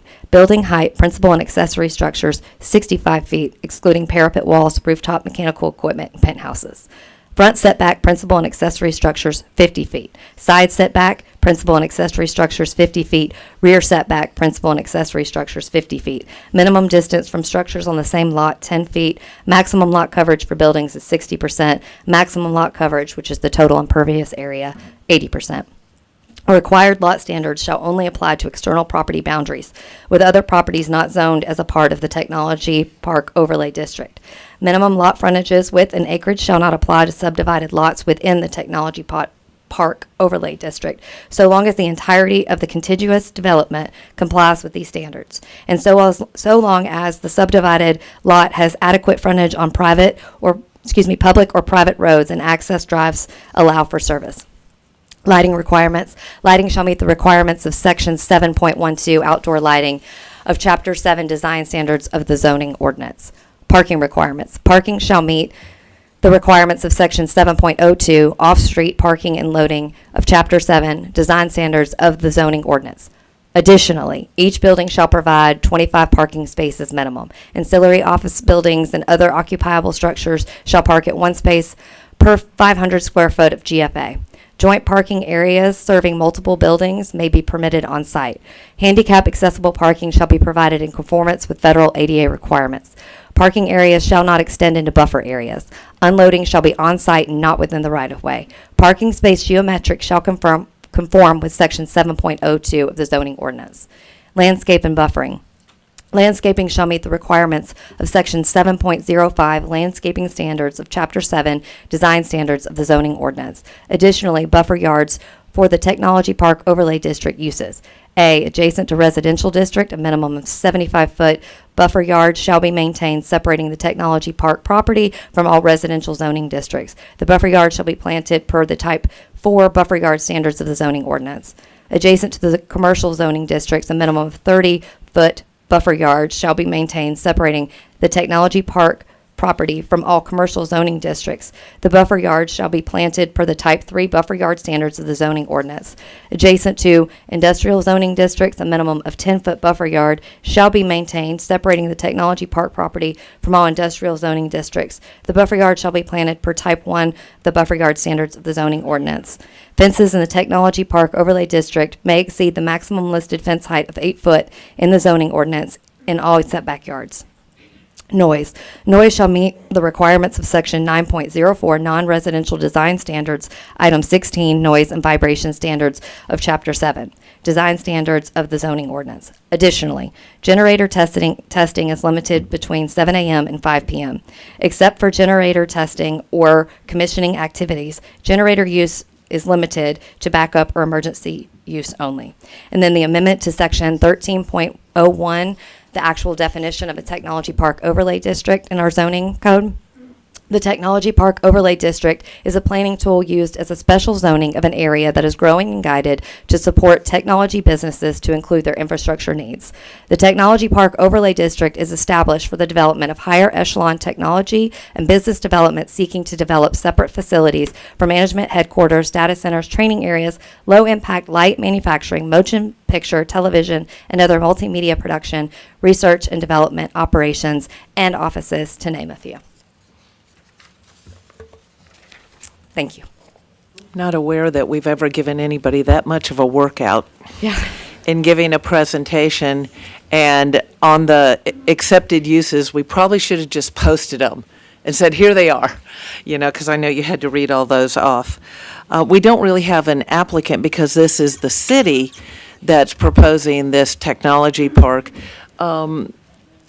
Would it be appropriate to let council ask you any further questions before we go have a drink of water, take your breath, and let council ask questions of you since the city is the applicant, and then go ahead and let public comment after that? So, council, questions of Ms. DeSantos in regards to the Technology Park Overlay District? Yes, Councilman Momtahan. So, Diana, I noticed that I'm sorry, my thing is, okay, it's reloading on me. But I think it said a maximum of the acreage is 80% of total impervious surface. So that essentially means that at least 20% has to be pervious or natural surface. Correct. Is that correct? Okay.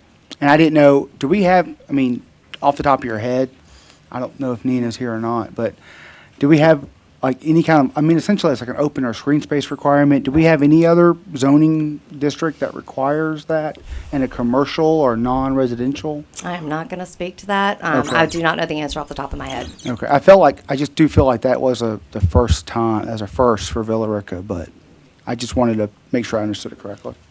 Thank you.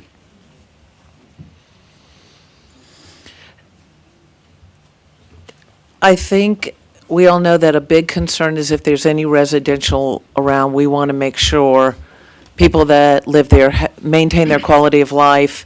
Can you speak to, and I don't want to make this long, but can you speak to the steps we take along the way where we can say yes or no approval? Obviously, we have standards that are already in place as far as, how far things like industrial would have to be from residential, that type of thing. Buffers.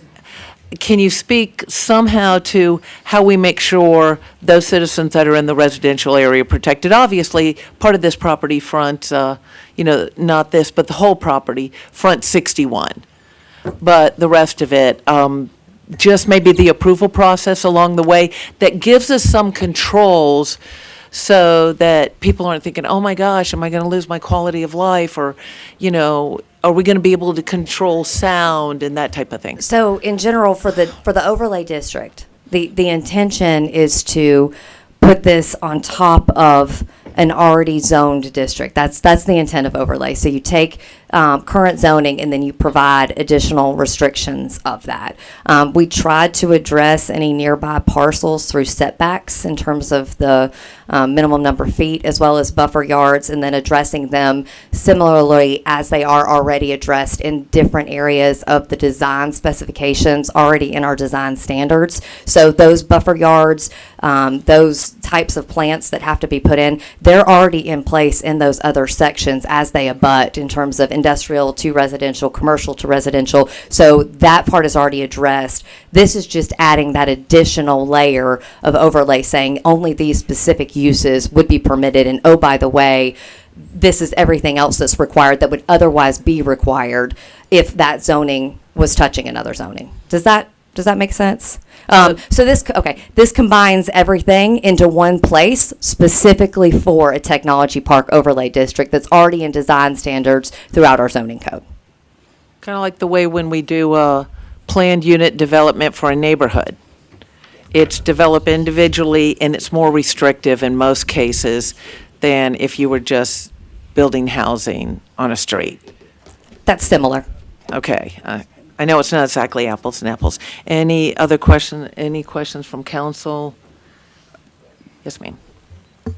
So Diana, with the overlay district, is this how do I ask this? So is this a one or the other, or if one doesn't work, it's a fallback to the other? Or are we doing everything all in one?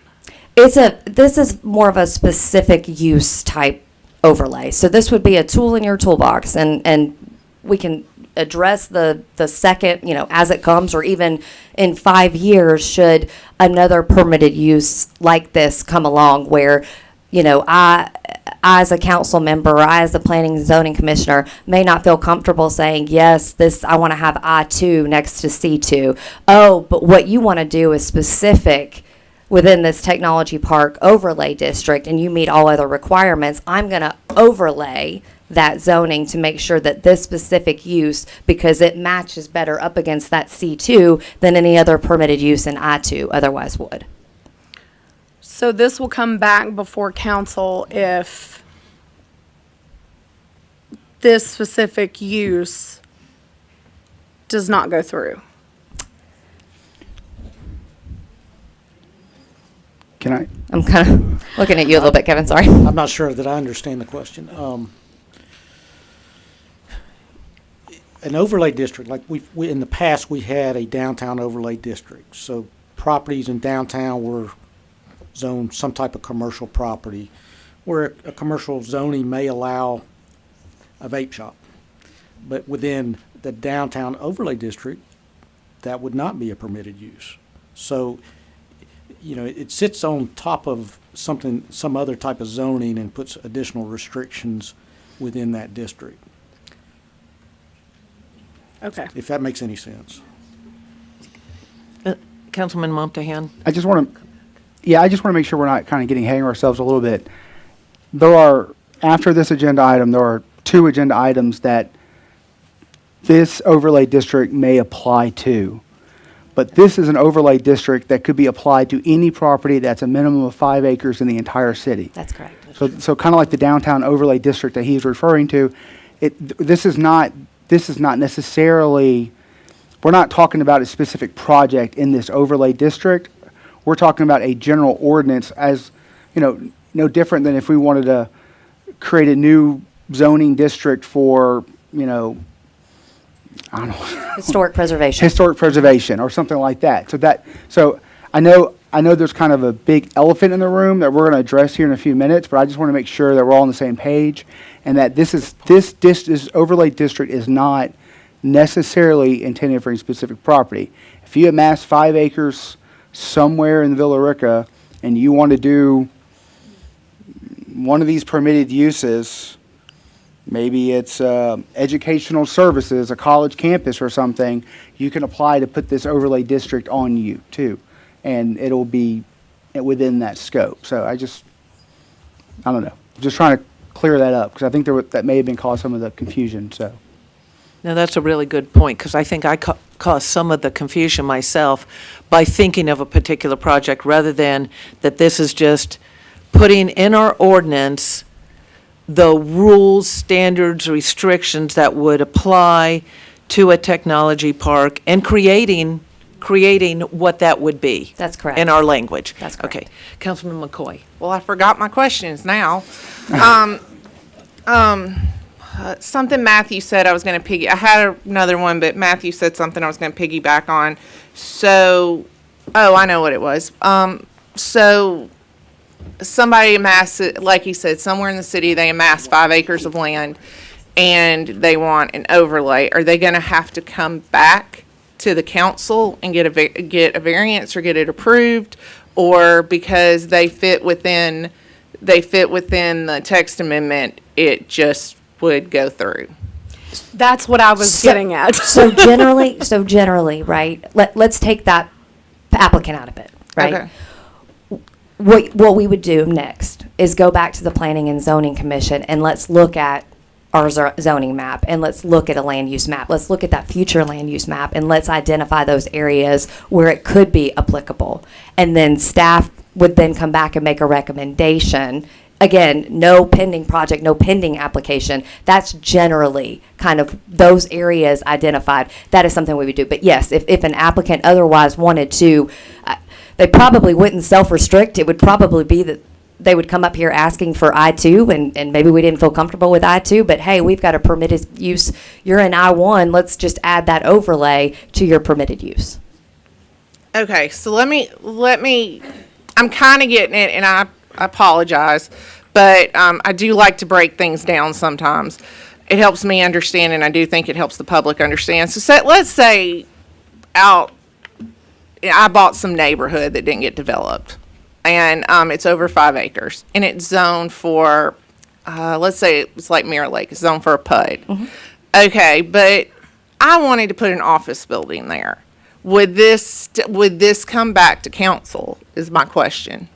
If Okay. it was not otherwise already identified through the zoning map, if planning and zoning, let's say they hadn't identified that as one of the areas that they brought back to you, if it wasn't already mapped as such, meaning like staff made application as opposed to an applicant making application. Okay, I'm kind of getting it. Yes. Okay.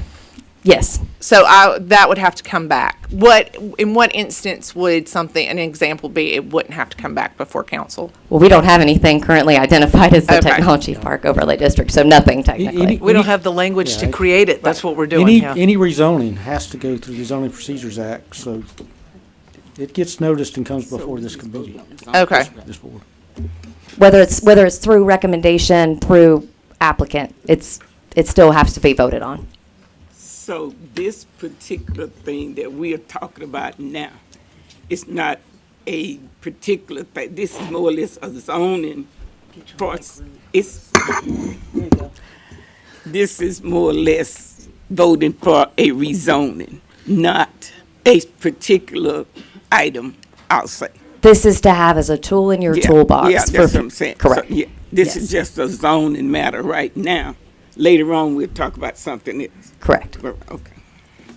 It's just it's an ordinance. It's not Yeah. applied to a particular property. Yeah, that's what I was getting at. Councilman Momtahan. Just try to kind of clarify, to Anna, for Anna's example. So, for example, like Kevin mentioned, the downtown overlay district. We had a downtown overlay district. We did not have necessarily specific users come before us and say, hey, I want to be restricted and not be able to put a pawn shop or a vape shop downtown. But as a council and the city, we passed an ordinance saying we don't want pawn shops or vape shops downtown. We're going to create a downtown overlay district.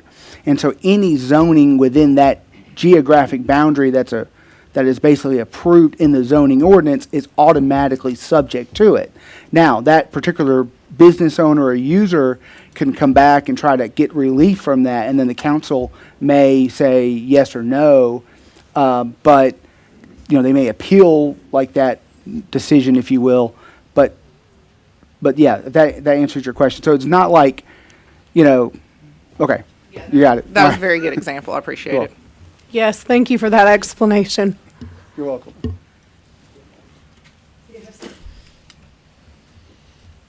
Any other questions? Thank you. So what we'll do is we'll set 10 minutes. Do we, that's kind of restrictive here. And the council Maybe not. has some, if you want to vary from that, Yeah, you just have to give equal time. for yeah, and against. yeah. And on this particular one, it's just creating the language. It's not saying yes or no to any particular item. Okay. All right, Ready for a motion? well, we've Public hearing. got to Have to do a have a public public hearing because we're changing the language and definition here, or adding the language for a technology park overlay, so we're making an amendment to our ordinance. We'll go ahead, and what we'll do is we'll start with those in favor of this change to the language, or additional language adding to the ordinance for a technology overlay area. Is there anyone that would like to speak in favor of the change of language and adding technology park overlay to our ordinance? All right. Is there anyone that would like to speak against adding a technology park ordinance wording? Yes, sir. Please state your name and address for the record, and stay on the topic of the one we're on. Okay, all right, Ed specifically to Williamson. this topic. Thank you, Ed sir. Williamson, 2701 South Van Wert You Road, can't right hear you. between where you're trying Teddy, to they annex can't and hear you. Can you rezone. hear? Is that mic on? It's on.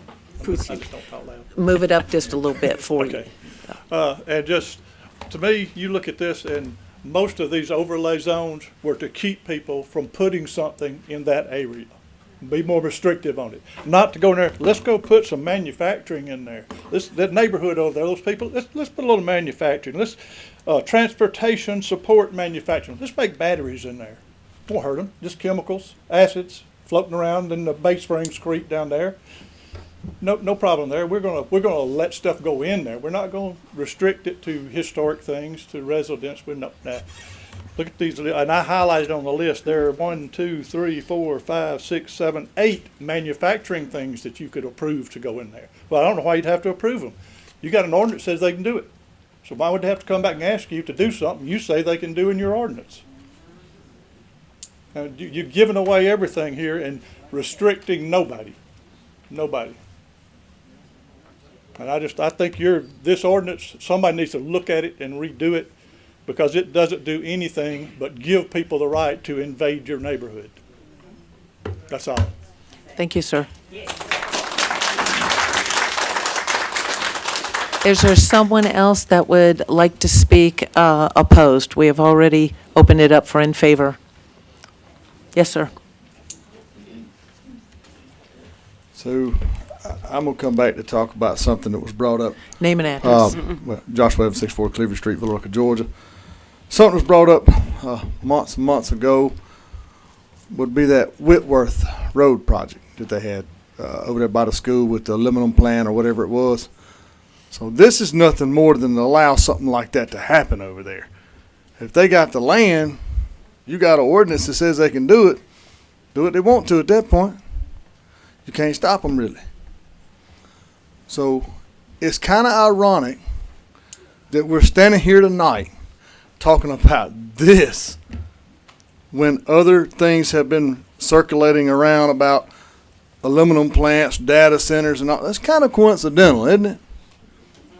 Come on now. Y'all see this, right? I mean, you give these folks this right here, you're going to have whatever they want by that school. Ain't my decision to make, though. That's on y'all. Thank you, sir. Is there someone else that would like to speak in opposition? I'm Susan Crane, 228 Lost Lake Way.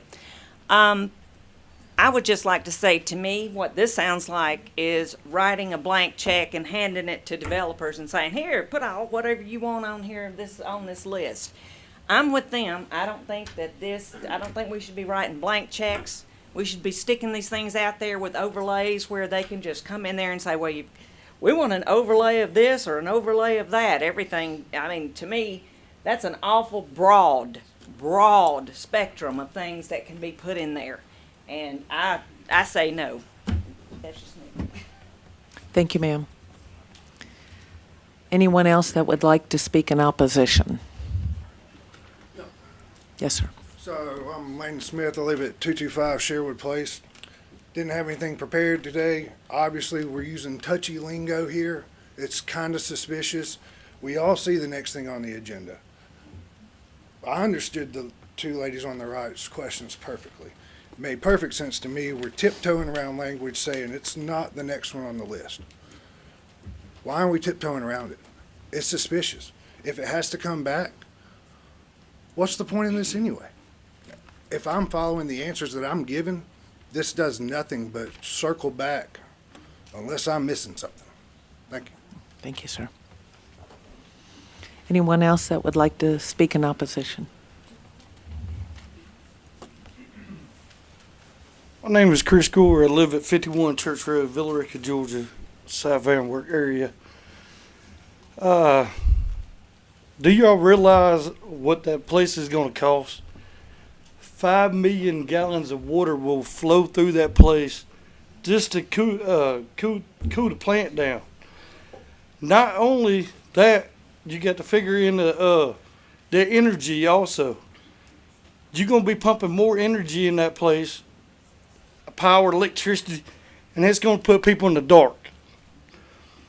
You're testing the limits of that. It's they're running at a 1.2 right now, and before we allow it, it's going to be running at a 3.4 of power per rack. That's AI. And I don't think we should allow this nowhere near us. I mean, you already talking about the water departments and stuff like that.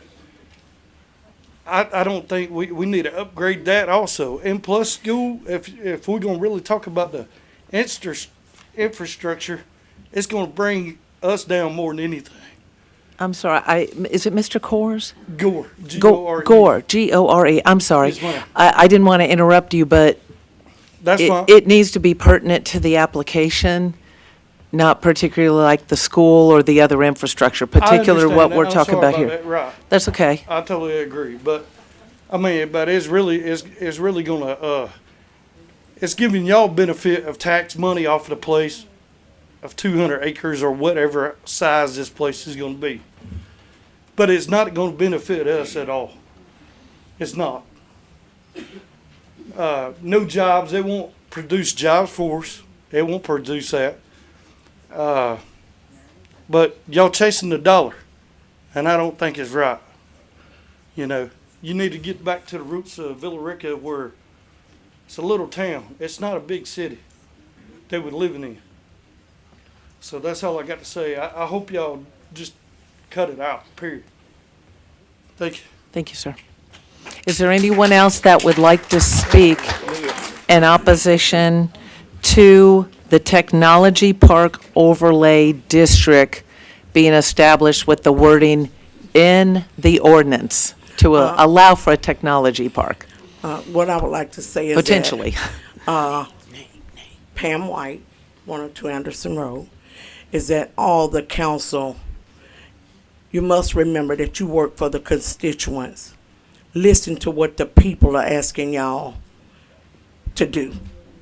You owe it to them. We get out, we vote you in on your promises that you're going to listen to us. They're depending on y'all vote, and it can interfere with their livelihood and their lives. So for once, vote in favor of what your constituents want. Thank you, ma'am. Next. Yes, ma'am. Luz Morales, 106 Legacy Drive, Villa Rica, Georgia. I do want to say I'm not talking for or against. I have a clarifying question that I think needs to be answered for the public. If I understood correctly, being that I'm on Planning and Zoning Commission, if a parcel of land, 5 acres, 2,000 acres, is zoned residential, this technology park overlay could not be automatically put on top of that parcel without it coming to a vote to the council and coming before planning and zoning again. I know we're not supposed to go back and forth, but I think that is something, we're talking about language ordinance, but if there's a huge parcel of land, for example, that everyone's alluding to, and it's zoned residential, unless this council votes to rezone that parcel to something that meets the criteria of a technology park zone, only then can the applicant come and apply for that technology park overlay. Is that correct? I think people want to know that, so to protect their parcels and the parcels around them. Staff can clarify that because we will come back when we're finished with public comment and can answer questions or make clarifications. So it can either be you or Ms. Shabazz, whoever's handling this. Anyone else that would like to speak in opposition? Not sure if I could speak because I didn't sign the sheet or not. No, But that's I'm okay. Jennifer No. Ingham, and I live at 34 Hickory Glen in Villa Rica. What I didn't hear in her proposal was anything about water runoff and what will be done to stop that from going in the rivers and streams. Another gentleman was talking about fishing and how bad the fish are, and he won't eat them. There he is right there because of the water runoff. So that is something I think that needs to be added to this proposal. And that's all I have. Okay, thank you, ma'am. Is there anyone else that would like to speak? No. And you can ask questions. While we may not do it right now, My question is Ms. this. Diana will be stepping back up and trying to answer questions that were brought up or clarify concerns. My Yes. name's Lisa Hewitt, and I live at 239 Hendricks Road, Villa Rica, Georgia. Why does the city of Villa Rica need to have this amendment or this overlay project just so y'all can solely decide on what piece of property this can apply to anywhere in our county or area? Why do y'all need that? Why does it already have to be automatically for the city council or the city of Villa Rica to have control over that with all these different things in this amendment thing? Why do y'all need that? Why can't we all come back like we always do and have people apply for whatever they want? And then you have to see how our community and our environment and our area is with the public. Instead of, okay, we can do this and all these things. How can that be fair to the public or anybody else to have a say? It's like taking our say away. Don't do that. Because like before, when I was here before and we were talking about light industry and stuff, that ain't light industry. That's a whole lot of crap for everybody to have to deal with. Okay, this don't work. Let's stick this here. Nobody's going to complain. Nobody's going to have a say about it because y'all have already made up your mind what it's going to be. That is not our constitutional right where it can be taken away. And that's what this feels like. It's taking it away from the public, the people in the Thank you, ma'am. community. Thank you, ma'am. Is there anyone else that would like to speak in opposition to the language for a technology park overlay district? I'm Ricky Yes, sir. Harrelson. I live at 264 Martin Road.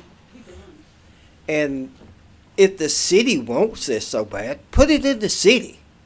Don't come out there and take our county property and create a hassle for everybody that lives there.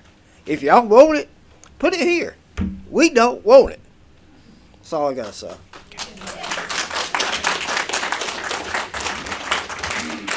May not clarify that the language isn't restricted to a certain area or whatever. Okay. Again, this is just adding it to the zoning code because it's not otherwise currently included in the zoning code. So I'll try to give another example like I gave earlier about an I-2 zoning and something coming in that would otherwise qualify as I-2. But perhaps that's a little dense. Perhaps it's not a use that's otherwise identified. This would provide additional restrictions within that. And I don't want to speak for Carroll County, but I'm pretty sure Carroll County has a similar overlay district as well. So this wouldn't be unique just to the city of Villa Rica.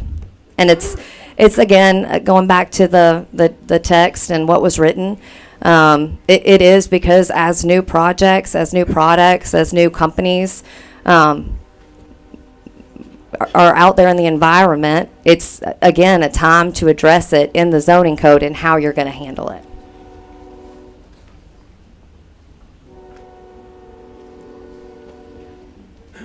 Any other questions or clarifications, or I hope that maybe that might have helped some people. That I mean, when you talk about I-2 industrial too, that's a heavier industrial, correct? That's correct. Yeah. So that wouldn't really fit in this type of technology park. That's correct, but otherwise somebody who would not have this available would have essentially two options, I-1 or I-2, and if it's not otherwise identified, they're probably going to come for the least restrictive, which would be an I-2. But if you have this already written, you have the ability to say, oh, you can be I-1 with this overlay. With these rules. That's Okay. correct. Right, like, I mean, so for example, Okay, hang on. so for example, I mean, like in I-2, you can have like aluminum smelting or something like that. But if you're I-2 with the overlay district, then you can't do that. Your uses are limited. So this is actually a limitation of other available uses that would be in a traditional industrial zoning category.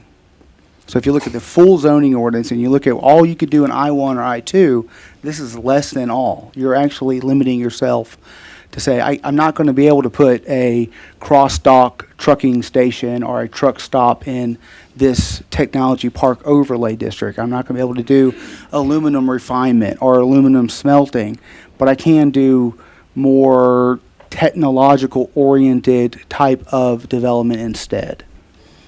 So. Any other questions? This is specific to, this is crazy. We have a public comment time. We are now reverted back to staff to try to make some clarifications and answer any last questions of the council before a decision is made. But that's the reason we do a public hearing. Public comment at the beginning, then public hearing to give everybody a chance that wishes to speak for or against during that time, and that's done at the podium during that time. Thank you. Just trying to keep some order. But that doesn't mean we won't be around and that there aren't council people to talk to, but once a decision's made, that's a little different. Anything else? Yes. Yeah. Yes. Yes, ma'am. Okay, so just to clarify, this is a change to the ordinance, correct? That's correct. This is allowing for developers to come before council and request for an overlay. Or for us to require it as a condition. Okay, but it's not something that is just a free-for-all. That's correct. I want to clarify that because I see heads nodding, I see it. But I need you guys to listen to what's being said right now. This is a change to the ordinance because this does not exist in the current ordinance now. Correct. They would still have to come before council to get the approval for the overlay. Correct. Okay. sort of go over what's an overlay. You putting that on top of something you already got. That's correct. So how would that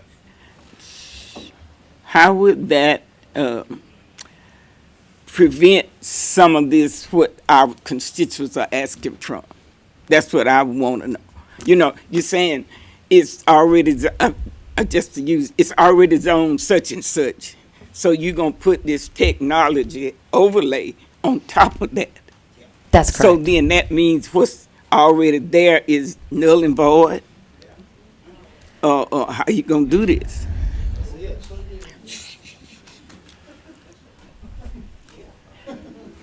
I'm trying to walk through an example in my head.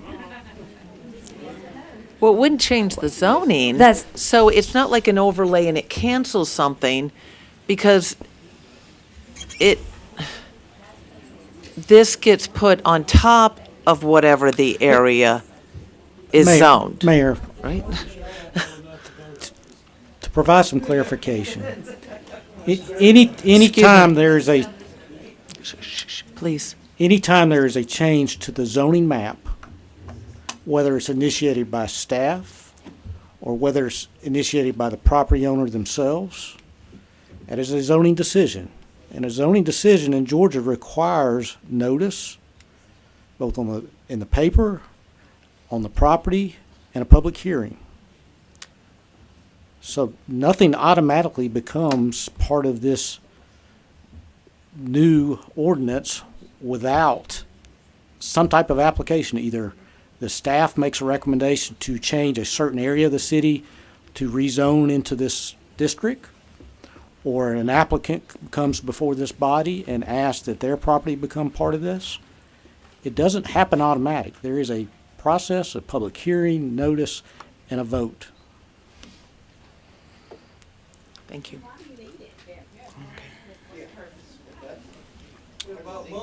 Y'all, it is a formal meeting. We have public comment time. Anything else? Not for me, All right. unless there's any additional questions. Can I just ask one more thing? You had mentioned that Carroll County had a similar ordinance. I Do you believe so. happen to know what exactly that ordinance is in comparison to this one?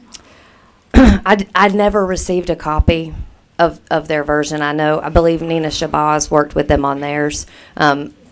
Historically, I'm not going to do a good job of explaining the history of it, but I know it had to do with the technical center that is in Carroll County. And it was specifically drafted for what became of that.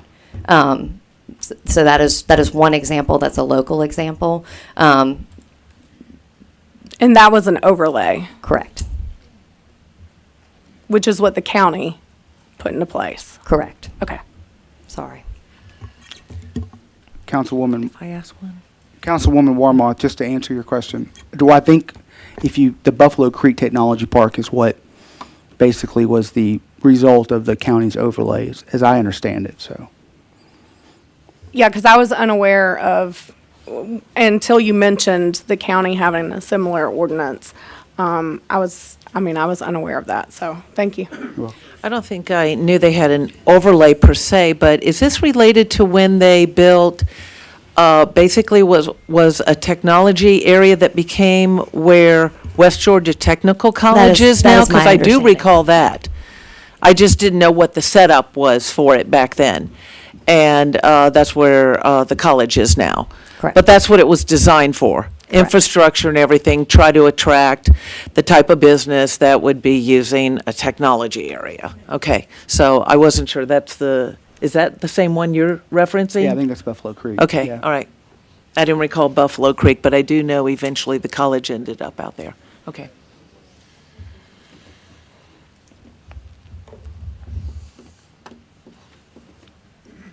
If there's no more questions, then I'll entertain a motion.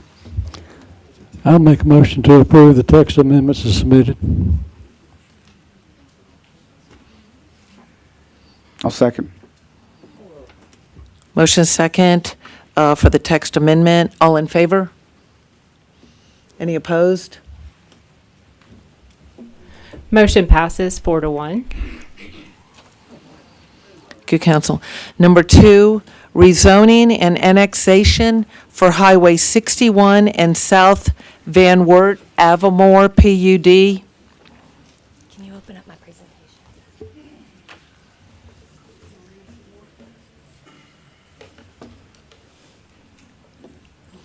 Y'all, I know some people have been standing for a long time, and if you choose to stand, it's all right, but if there's an empty seat near you, and you can let them know, and if any of y'all would like to sit down, just let them know that there are some seats there, if you just kind of hold your hand up and point.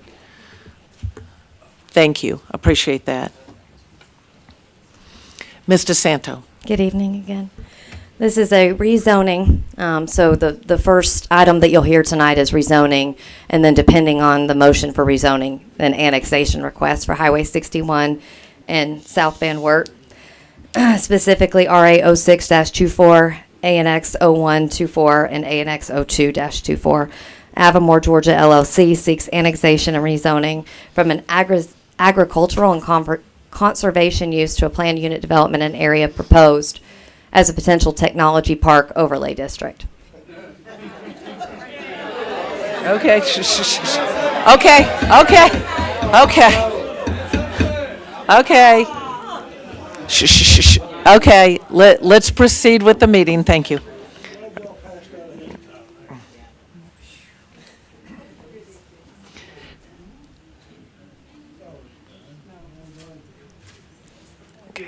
Ms. DeSanto, go ahead. Applicant I'm seeks sorry. rezoning and annexation, PID, parcel identification 168-0090 and 169-0120 Hickory Level Road and 2664 South Van Wert Road as amended with parcel split to not include the residents. The rezoning request is from Carroll County zoning designations of conservation and agricultural to that of a planned unit development.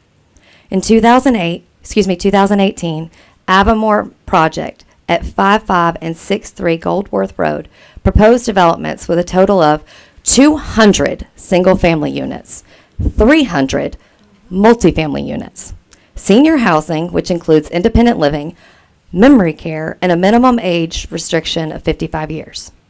In 2020, an applicant proposed a unit increase. The total number was approved to 250 single-family units and 325 units of multifamily. In 2021, the City Council approved an additional 290 units of senior housing with a minimum age of 55 years. The applicant returned each year and was granted extensions of the zoning approval as specified in the original and subsequent conditions that were placed on the conditionally approved project. In September of 2024, the applicant filed an extension to the previously approved PUD. They sought to extend and alter the PUD to include light industrial. The application was denied by the Planning and Zoning Commission. The applicant was instructed to file a new application to effectively remove the previously approved housing units and mixed-use component. The proposed PUD would change to a industrial medium density I2. The applicant withdrew this application and filed a new application. The applicant filed a rezoning application R0624 and 2 requests for annexation 01 and 02-24 from Carroll County agricultural and conservation use to PUD to include additional permitted uses as being considered and simultaneously as a text amendment for a technology park overlay district.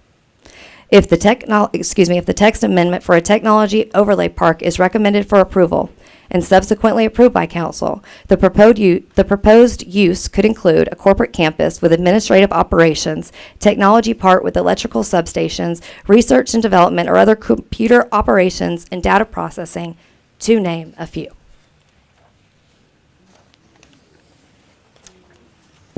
This is the property at 2664 South Van Wert Road. The acreage totals 204.53. And then this is a picture of the residence that will be carved out as identified in the annexation request as amended. And then this is the parcel for Hickory Level Road, an additional 35.03 acres. Current conditions of the property. Currently, the property lacks current use. The property character is typical of that of a vacant, undeveloped lot surrounded by agricultural properties. The comprehensive plan. The future land use plan prescribes this as a suburban village. It creates nodes in the area for where potential for future development exists, establishes development patterns focused on clustered commercial development around the intersection of prominent roads or community crossroads. Includes immediate surrounding residential areas which are suburban in nature. The most desirable use for which the land in each district is adapted. Unlike the current vacant use of the property, the proposed zoning and development is the most desirable use based on the comprehensive plan and the overall character of the area.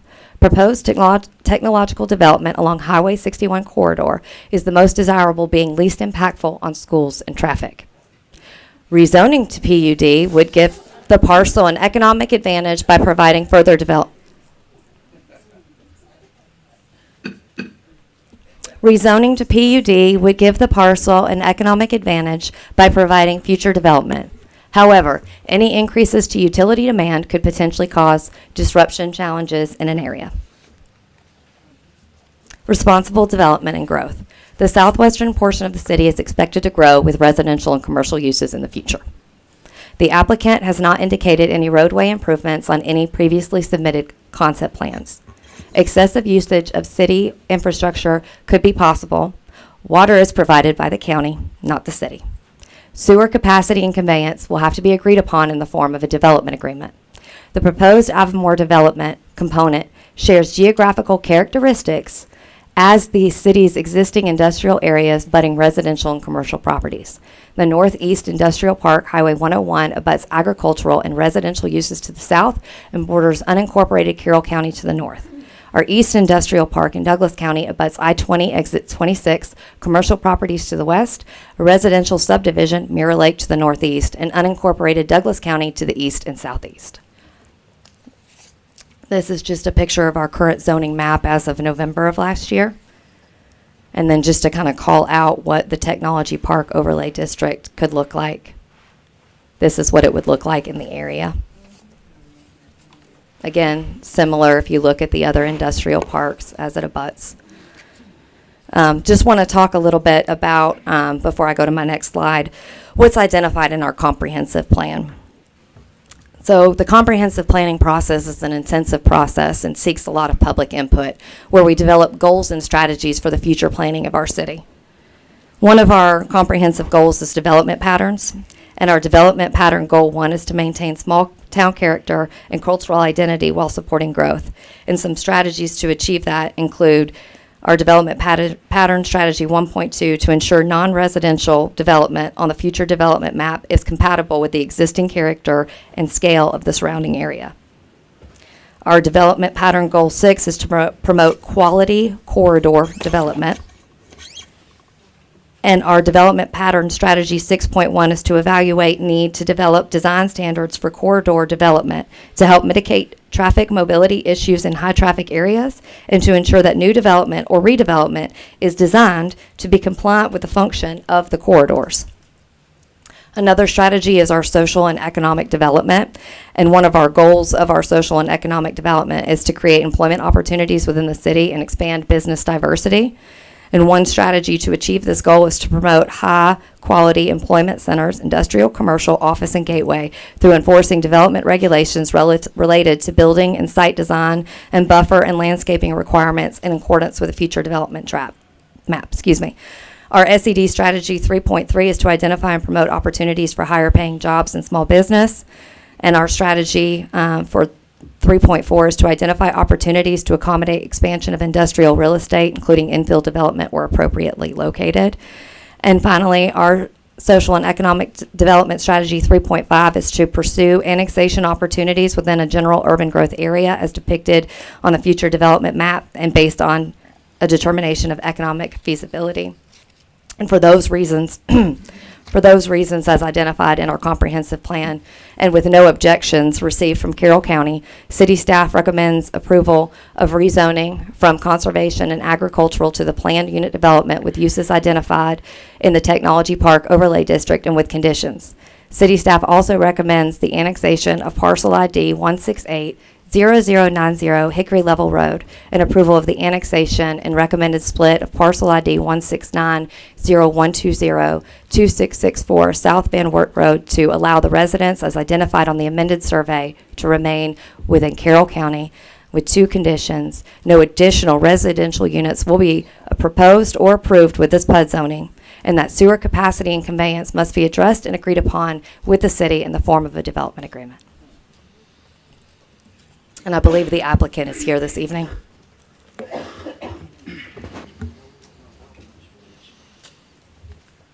So do you want to field any questions or just go straight to the applicant and field questions from there? Because I wouldn't mind, I don't know that they can do it if there was just a little clarification, because to be honest, we're citizen legislators right up here. We may have financials to, experience up here, engineers, a little extra planning, zoning, training over here along with legal. But I think like a citizen, and a lot of this is highly technical. So there was already a property there called the Avamore Project. See, I've got to break this down so it's understandable because it's just so much technical language. So Avamore had a whole plan for residential. It was single family, it was senior, assisted living, I believe even, and a commercial frontage on the front. That didn't quite maybe work out for that particular developer. Somebody has now purchased, and I'm looking at you in case I say anything incorrect, the entire property. That is correct. In addition to the Avamore is looking for this annexation. That is correct. So it would be one piece of property. Yes, that is correct. It could be. For consideration It's still would one be- piece even if there's not a rezoning, is it not? It's one. They could technically withdraw their annexation if the rezoning were denied. Okay. At this point, they can still, what was approved that started back in 2018 could still be built. Yes. The housing. Yes. Okay? With this other property, could that, I guess it couldn't extend over there unless they approved because they were approved for a certain number. Okay.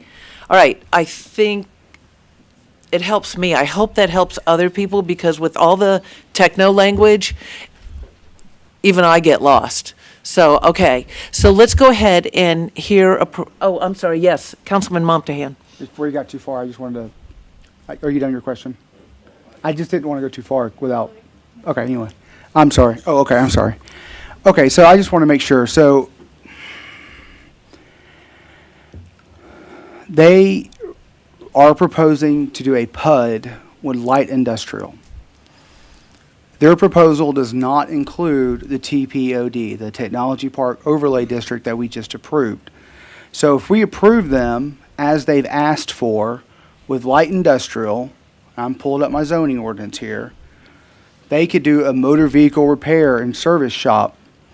They could do an auction facility for livestock, bottled gas storage distribution, light manufacturing, tool and die shop. I mean, just highlighting stuff that I see.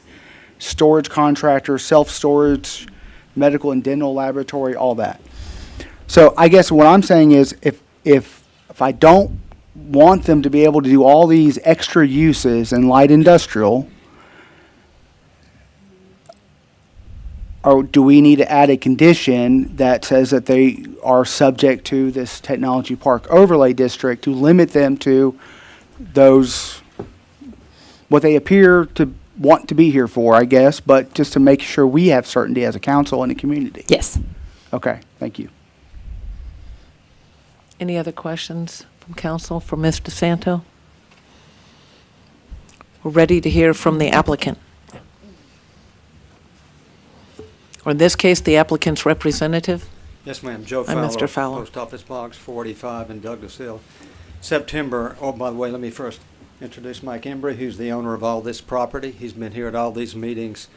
And now in September, you'll recall, and has just been mentioned, we appeared before the city to ask the council to extend the Evermore PUD and all the associated requirements, subject to three things that are not before you tonight. A PUD is, in a sense, it's like an overlay district, because when you have a PUD, you essentially rewrite the ordinance as to the permitted uses within that particular area. And when you write the PUD, you say what you can do, what the density will be, how far you have to be away from the neighbors, and what you have to do to make sure you obey and follow the development plan. So the city has the statutory and ordinance-based authority to stop anybody that's violating the provisions of a PUD.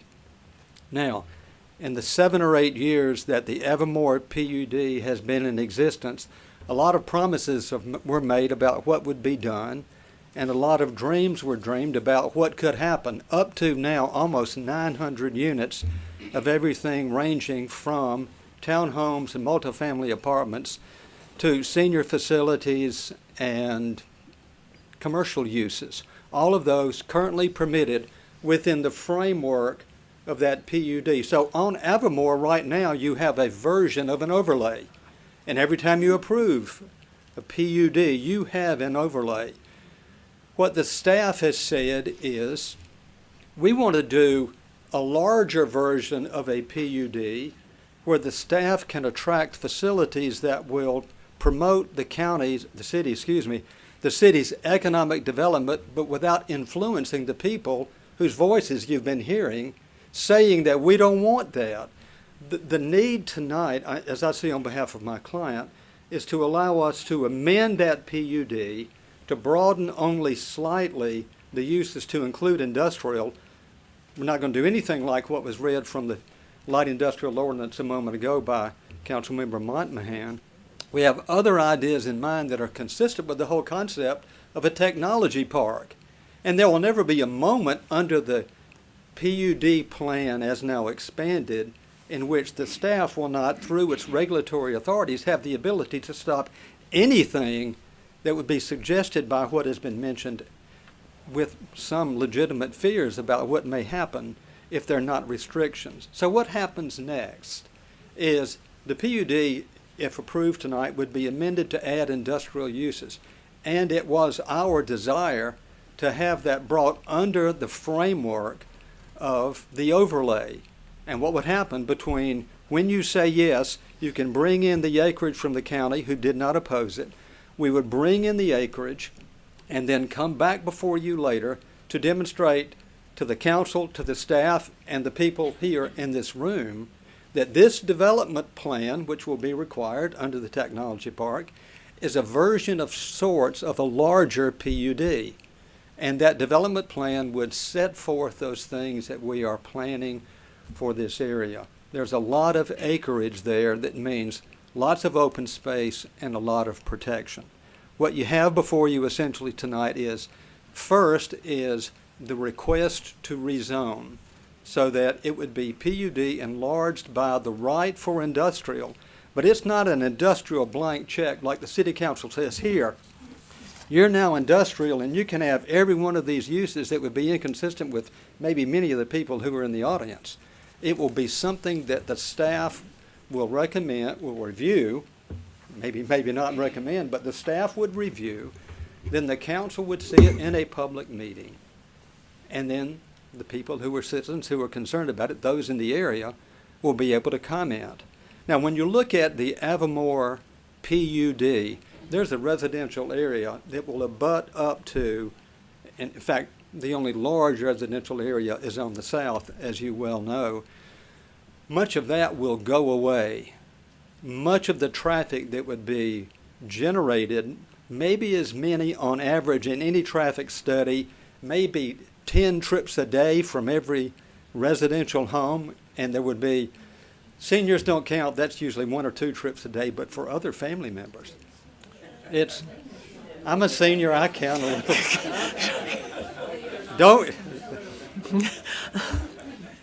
Maybe because I am a senior, I don't know what I'm saying. I was going to say, did you have a senior moment? Thank you. Depends on the senior. We get it. From a traffic perspective, the counts are much, much lower. But when you put 750 single-family residential, that's a lot of traffic. That goes away when we bring before you again that development plan that's like a PUD but larger. So what's requested tonight first is to approve the rezoning to add in the industrial. And we don't for one moment think we've got a blank check and can do whatever we want that will never be approved by this council. But instead, we'll come back with a development plan that will be within the framework of the technology park that's been presented to you, recommended by staff, recommended by planning, recommended by planning and zoning. And then further, to come back before you for the ultimate approval of what would be proposed for this site. If you approve the rezoning, adding in the light industrial, we also ask you to authorize the annexation. Thank you. Thank you, Mr. Fowler. Unless you have a question, Mr. Fowler? I do. Mr. Fowler, would you come back up? I'm sorry, I shouldn't let you sit down, even if you are a senior. I'm almost there. Well, it depends on whether you go 55 or 65. Stay there for just a few minutes, and let's see if we got some questions, because I know we have at least one from Councilman Momtahan. Okay, Mr. Fowler. So 2 questions. You heard my question to Ms. DeSanto about whether or not this council should add a condition limiting your zoning to to the TPOD. By your presentation, though, it appeared that your intent was to come back later for some additional site planning or something like that, and then be conditioned with the TPOD. We would be conditioned tonight to the So overlay. just to get, I guess, to get the point of my question, then, you and your client are consenting to being conditioned to the TPOD? Yes, sir. Second question, and I was following along with you until you kind of threw a little, that lawyer gray in there that I'm familiar with. I learned that from you, Mr. Montman. Hey, I think I'm 2 or 3-0 against you right now. Thank you. Anyway, so I think my question is this, though. Is it your client's intention to build any residential on this property? Not at this point. Okay. Because the way you talked about a reduction in traffic trips because of some residential. What residential were you referring to in your presentation? We don't have a final plan at this point, but from my discussions with Mr. Embry, and he can address it more specifically if you want to, there's little plan for any residential at this juncture. Okay. So maybe Mr. Embry can answer that question unless other council members had questions for you. There'll Mr. be a Fowler. significant rewrite of the existing PUD, Okay. and all of that would have to come back before you. And maybe this help answer it. There are major and minor revisions to a PUD. I think what they're envisioning is a major, which requires it to come back before council. I guess, Kevin, though, isn't that what they're proposing tonight is a major revision? Why do we not just take care of that this evening, I guess? Well, I don't think they have a final site plan yet. Okay. I see. So that means it gets revisited. They have to come back.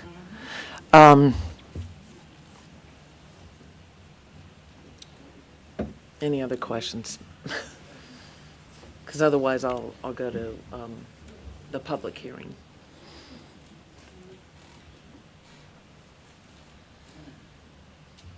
No other questions? Okay. During the public hearing, I'll begin with anyone for the plan and then against, and if we can have some time for rebuttal and answering questions or concerns as well. Please, and the reason I'm going to read these additional instructions because of something I saw happen within the last year. So please, and even a little tonight, stick to the topic. So this is what we're talking about now, has to do with the rezoning of the property. Comments should be addressed to the council, not the audience. please refrain from personal attacks. And the reason I say that is I actually saw someone, and maybe they didn't mean to, but during public comment, they actually went after a business owner in the audience. It's just not appropriate. So speak to the topic, no personal attacks. Say what you think. I mean, it's your comments. And if we refrain from the personal attacks, I think we're good. And so we will begin now with the public hearing part of those in favor of the rezoning and annexation for Highway 61 and Van Wert Avamore PUD.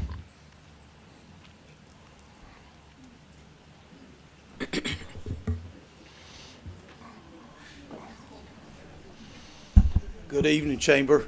Evening. It's so good to be here, City Council. I mean, I said Chamber, City Council. We appreciate the opportunity to be here and to have discussion with you on this topic.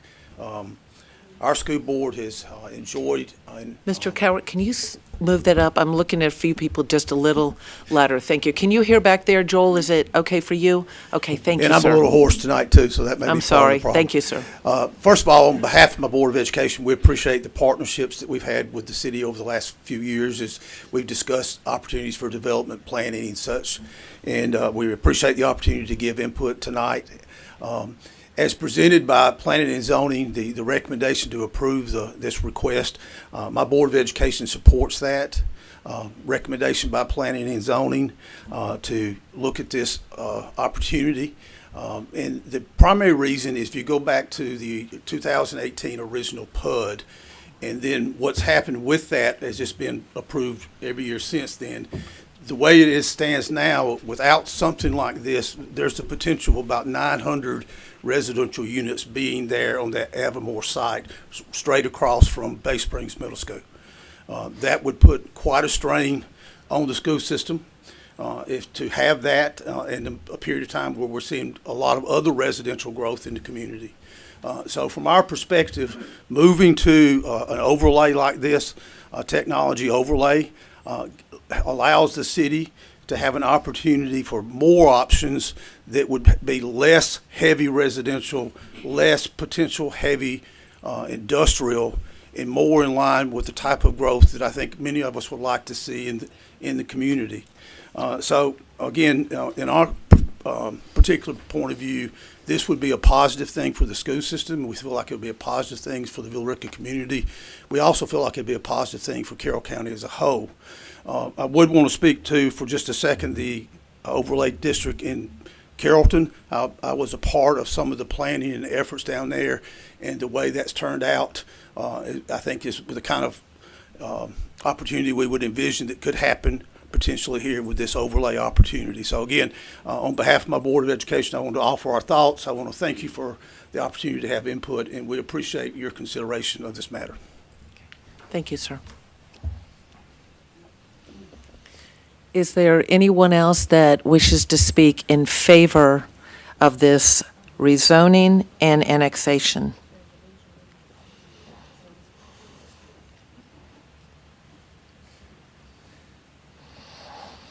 All right. Is there anyone that wishes to speak in opposition of this rezoning and annexation? Please remember to state your name and address for the record.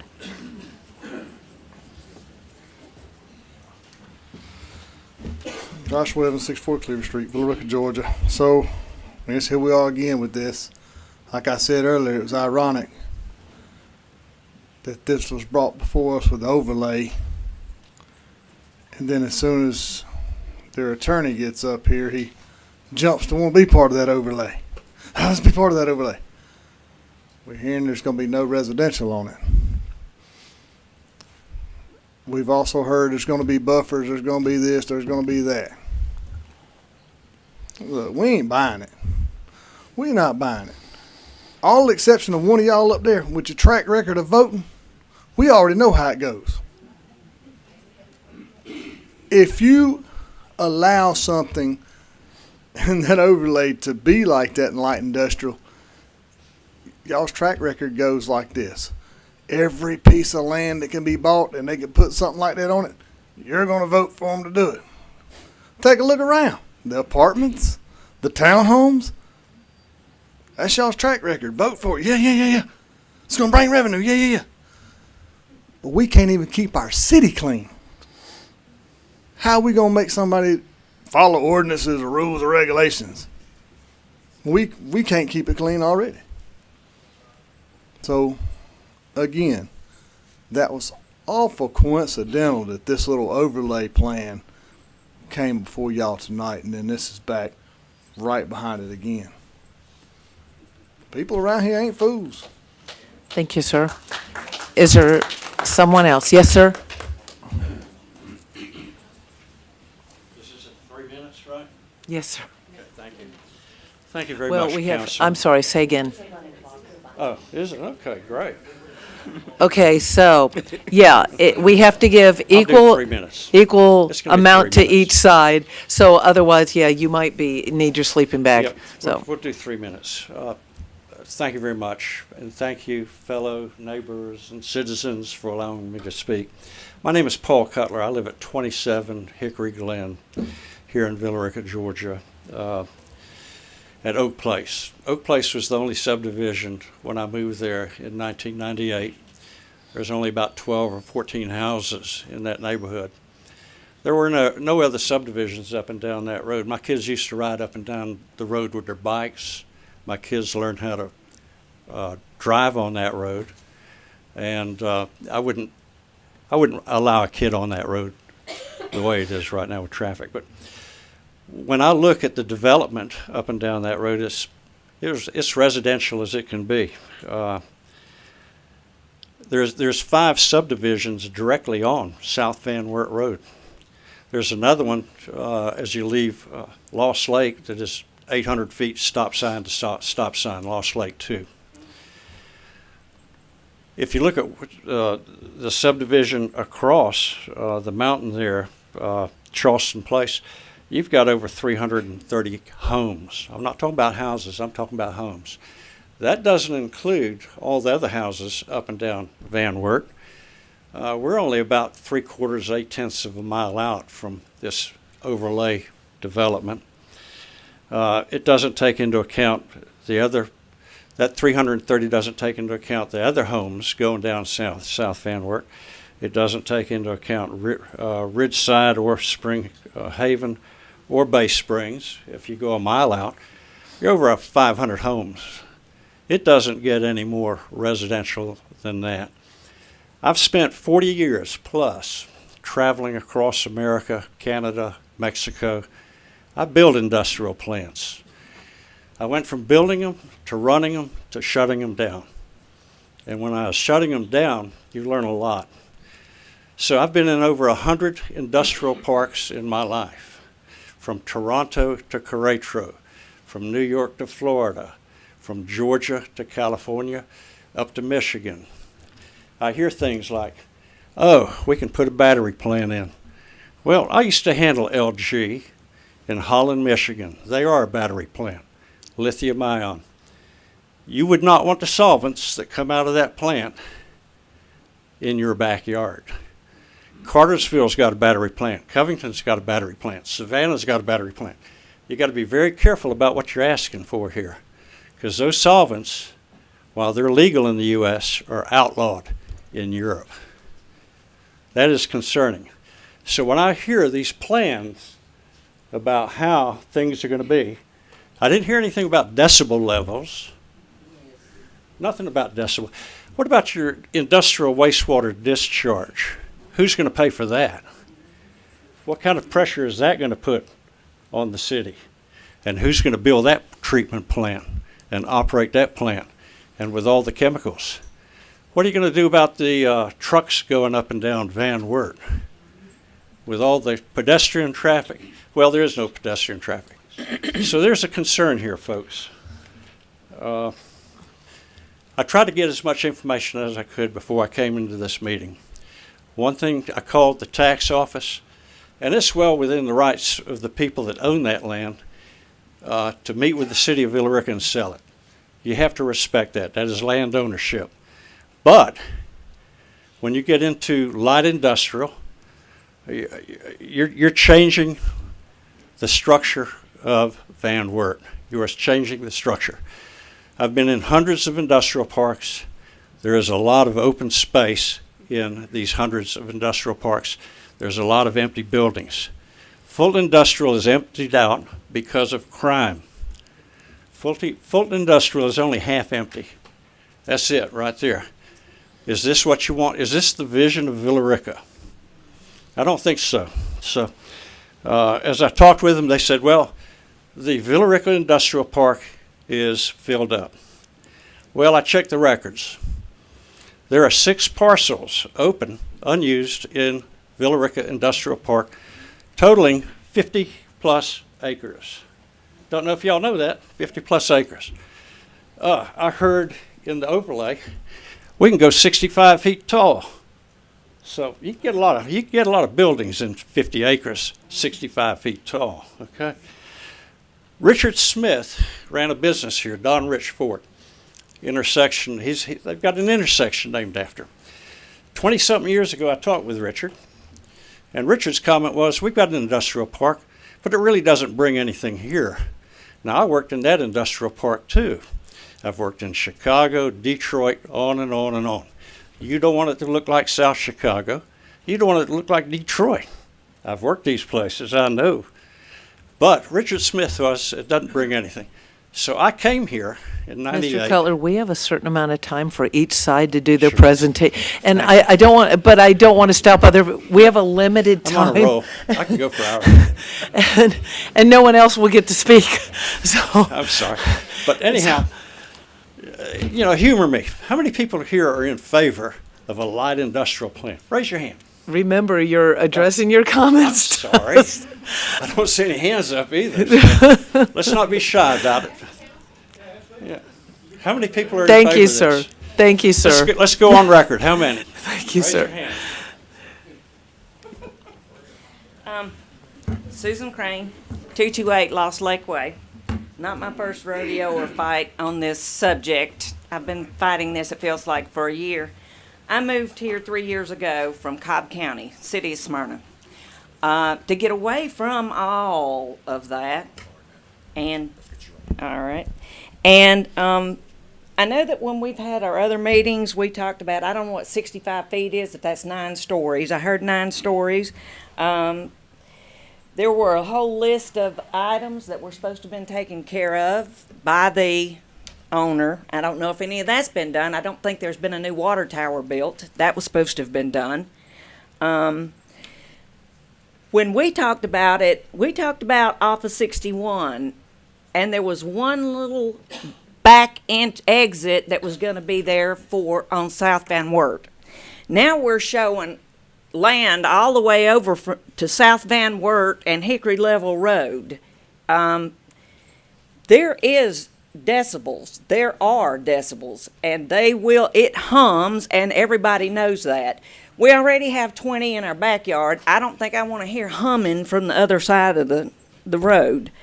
The usage of the water, the electric, everything is not going to be offset by 90 jobs, which I was told by the owner. 90 jobs, that's 3 different shifts, 30 people.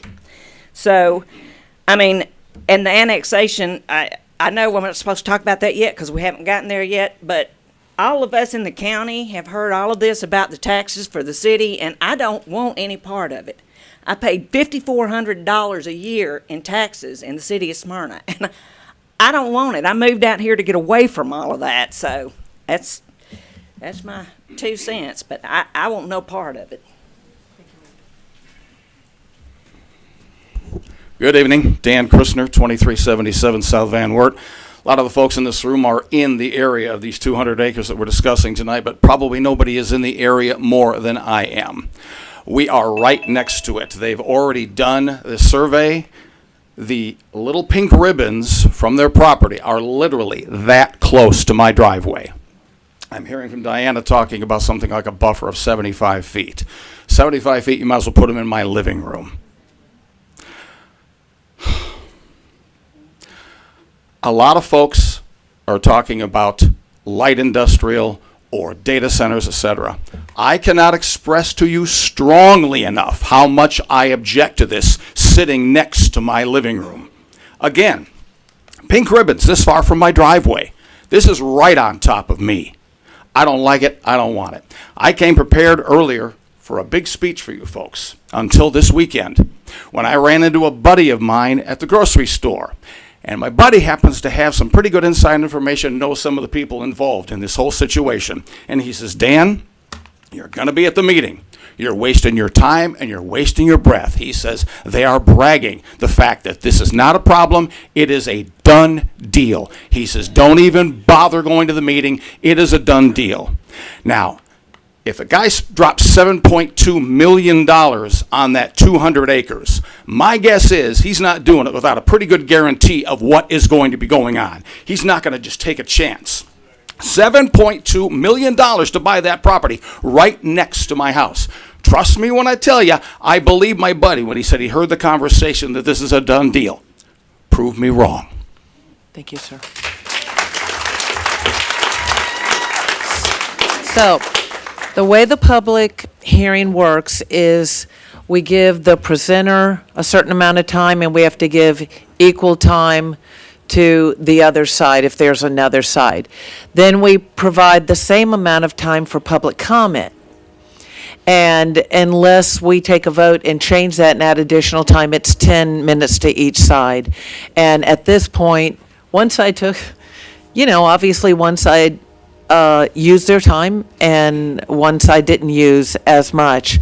At this point, since we've used that 10 minutes, we would revert back to staff to answer questions. Could be from council, but this is also the opportunity. I was trying to write notes as quick as I could. The applicant also has Yep. rebuttal time left, so. Okay, that's true, because he didn't use a full 10 minutes.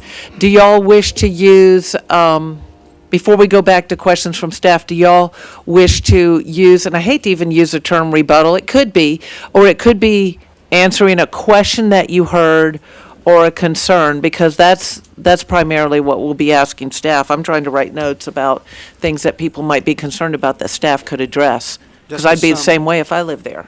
Just to sum up, the annexation and rezoning approval tonight would include light industrial, and we would subject ourselves to the overlay district in response to Matthew's question. I just wanted to confirm that. We'll provide a development site plan that is in conformance with the overlay requirements, and it may include some residential, I'm informed, Matthew. That'll be part of the new plan that we submit. Mike, would you like to add anything?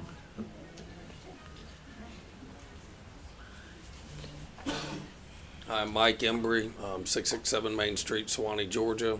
I'm the owner of Avamore GA, managing partner, and we purchased the property, as you know, in September, Avamore GA, the Avamore project, and we did buy the additional 240 acres.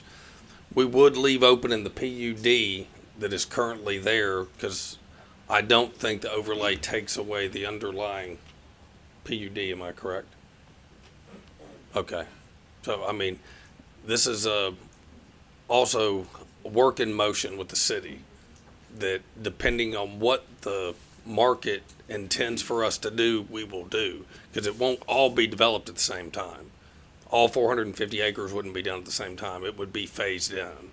So as market conditions change, we may add a pod over here or a pod over there, but we do want to move towards the technology park overlay, because we think that's where the market is going to drive things, and as we've seen with the school system and the debate about the residential and different things, we would, want to just make it clear the underlying PUD does stay with it in case something changed. We would put in a phase if needed of the residential, but that's not the intent today. I just want to make it clear that that underlying PUD does stay there. So, But we do want to be under the new overlay so that we can move towards the technology park. That is what our goal is. so let me restate this and see if I understand what you're saying. You want to be under the overlay, but at this point, that does not delete the planned unit development of Avamore. I'm just saying from a The legal re- standpoint, Joe mentioned that it was not part of it. Legally, it does stay underneath, am I correct? Yeah, the application was to add a use to his PUD. Yes. It's an expansion. So I'm not trying to muddy the water, I'm just trying to clear things up on exactly. Adding a kind of following use up. to the Avamore PUD, which did have residential and at this point still has residential Right. approved And and will still. And you would see the recommendation from P and Z was there would be no additional residential units that are, other than what's already been approved. And I think, you know. And to add to that real quick, we come in with a site plan that shows it, as we've said, that y'all look at. So we come in with something and you don't like it's got a residential section, then you can have us adapt it. Okay. Councilman Wormuth? Mr. Embry, Yes. we had quite a interesting conversation when you came before council last time. And I'm kind of feeling that same bait and switch here. So I need you to work with me because what you're saying is that you're wanting this PUD with the technology portion is where you're wanting to focus on. But there hasn't been a clear definition as to whether or not your intention for this property is to also have residential. Because, I'm sorry, so the concern for citizens has been for many years now, I guess, 2 years is, 3 years has been the amount of residential that's coming into the city of Villa Rica. So, and this is what I'd asked you last time.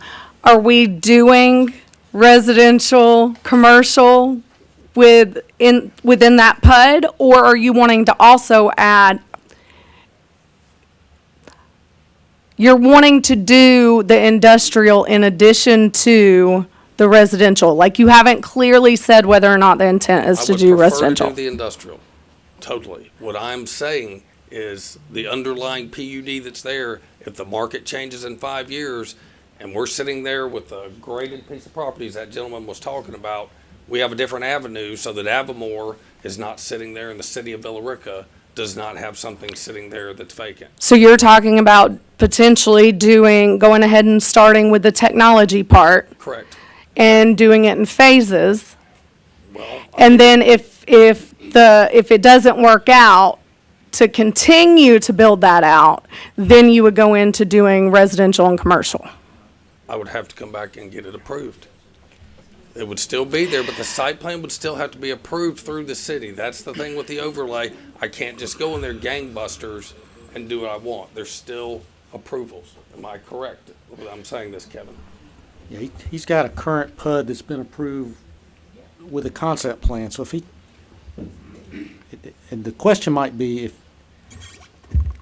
is it your intent to market, he's a developer, so he's gonna market to someone, he's trying to get someone else to develop on his property, correct?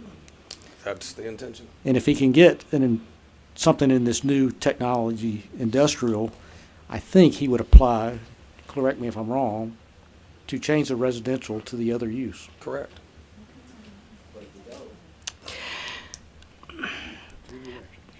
Right. Like we're talking about two totally separate things. This is where my concern is. This is where my concern was last time you were before council, is because I can't sit here and justify doing this, approving this, and then I'm telling my constituents it's either more residential of 900-ish units.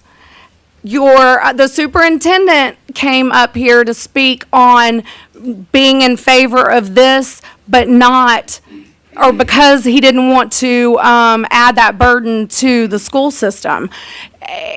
We're either bringing more people into Villa Rica or we're not. I will make the commitment if you will give me the overlay, the technology overlay on the Avamore PUD with the annexation, we will do away with the residential.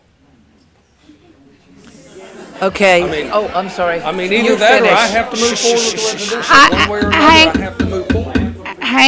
Hang on. Guys, I'm asking the questions. I mean, we're trying to move forward here, but we also have to have a backstop also. We're investing a lot of money. I mean, it's not just, we're not coming in here to take advantage of Villa Rica. We're trying to invest a lot of money in it, and it's a long-term investment. But Leslie, there's too much chatter. So you're saying if you can't get Wait, if you Hang- can't get yeah, what I'm- you want, then you Excuse me.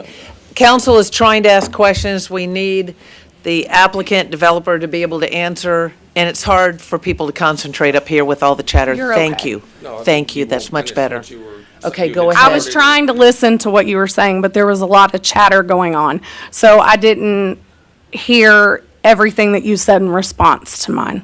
What I was saying is that we're making a big investment. We bought a project that's currently ready to go. What I was putting forth is we wanted to make sure we had a backstop so this thing is still not sitting there with years to come. We want to move forward with the technology part. I wanted to have a fallback on what it currently is zoned, what I bought. All this other has come about here in the past 6, 9, 10 months.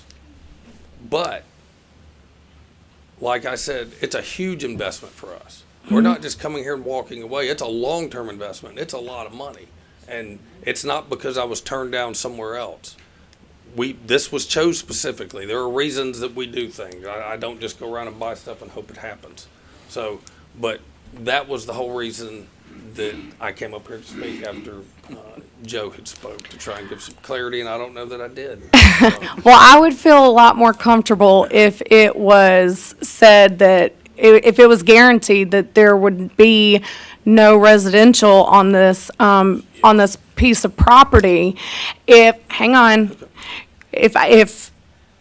there was a guarantee that there would be there would be no residential at all on this parcel, and your focus was on the technology portion of this property, I have issue with approving a technology portion, but then you're doing it in phases, and so if you finish phase 1 and phase 2, and then the demand is just stopped and you can't get the rest of it built out, then bringing the residential in there, because then I have told my constituents wrong.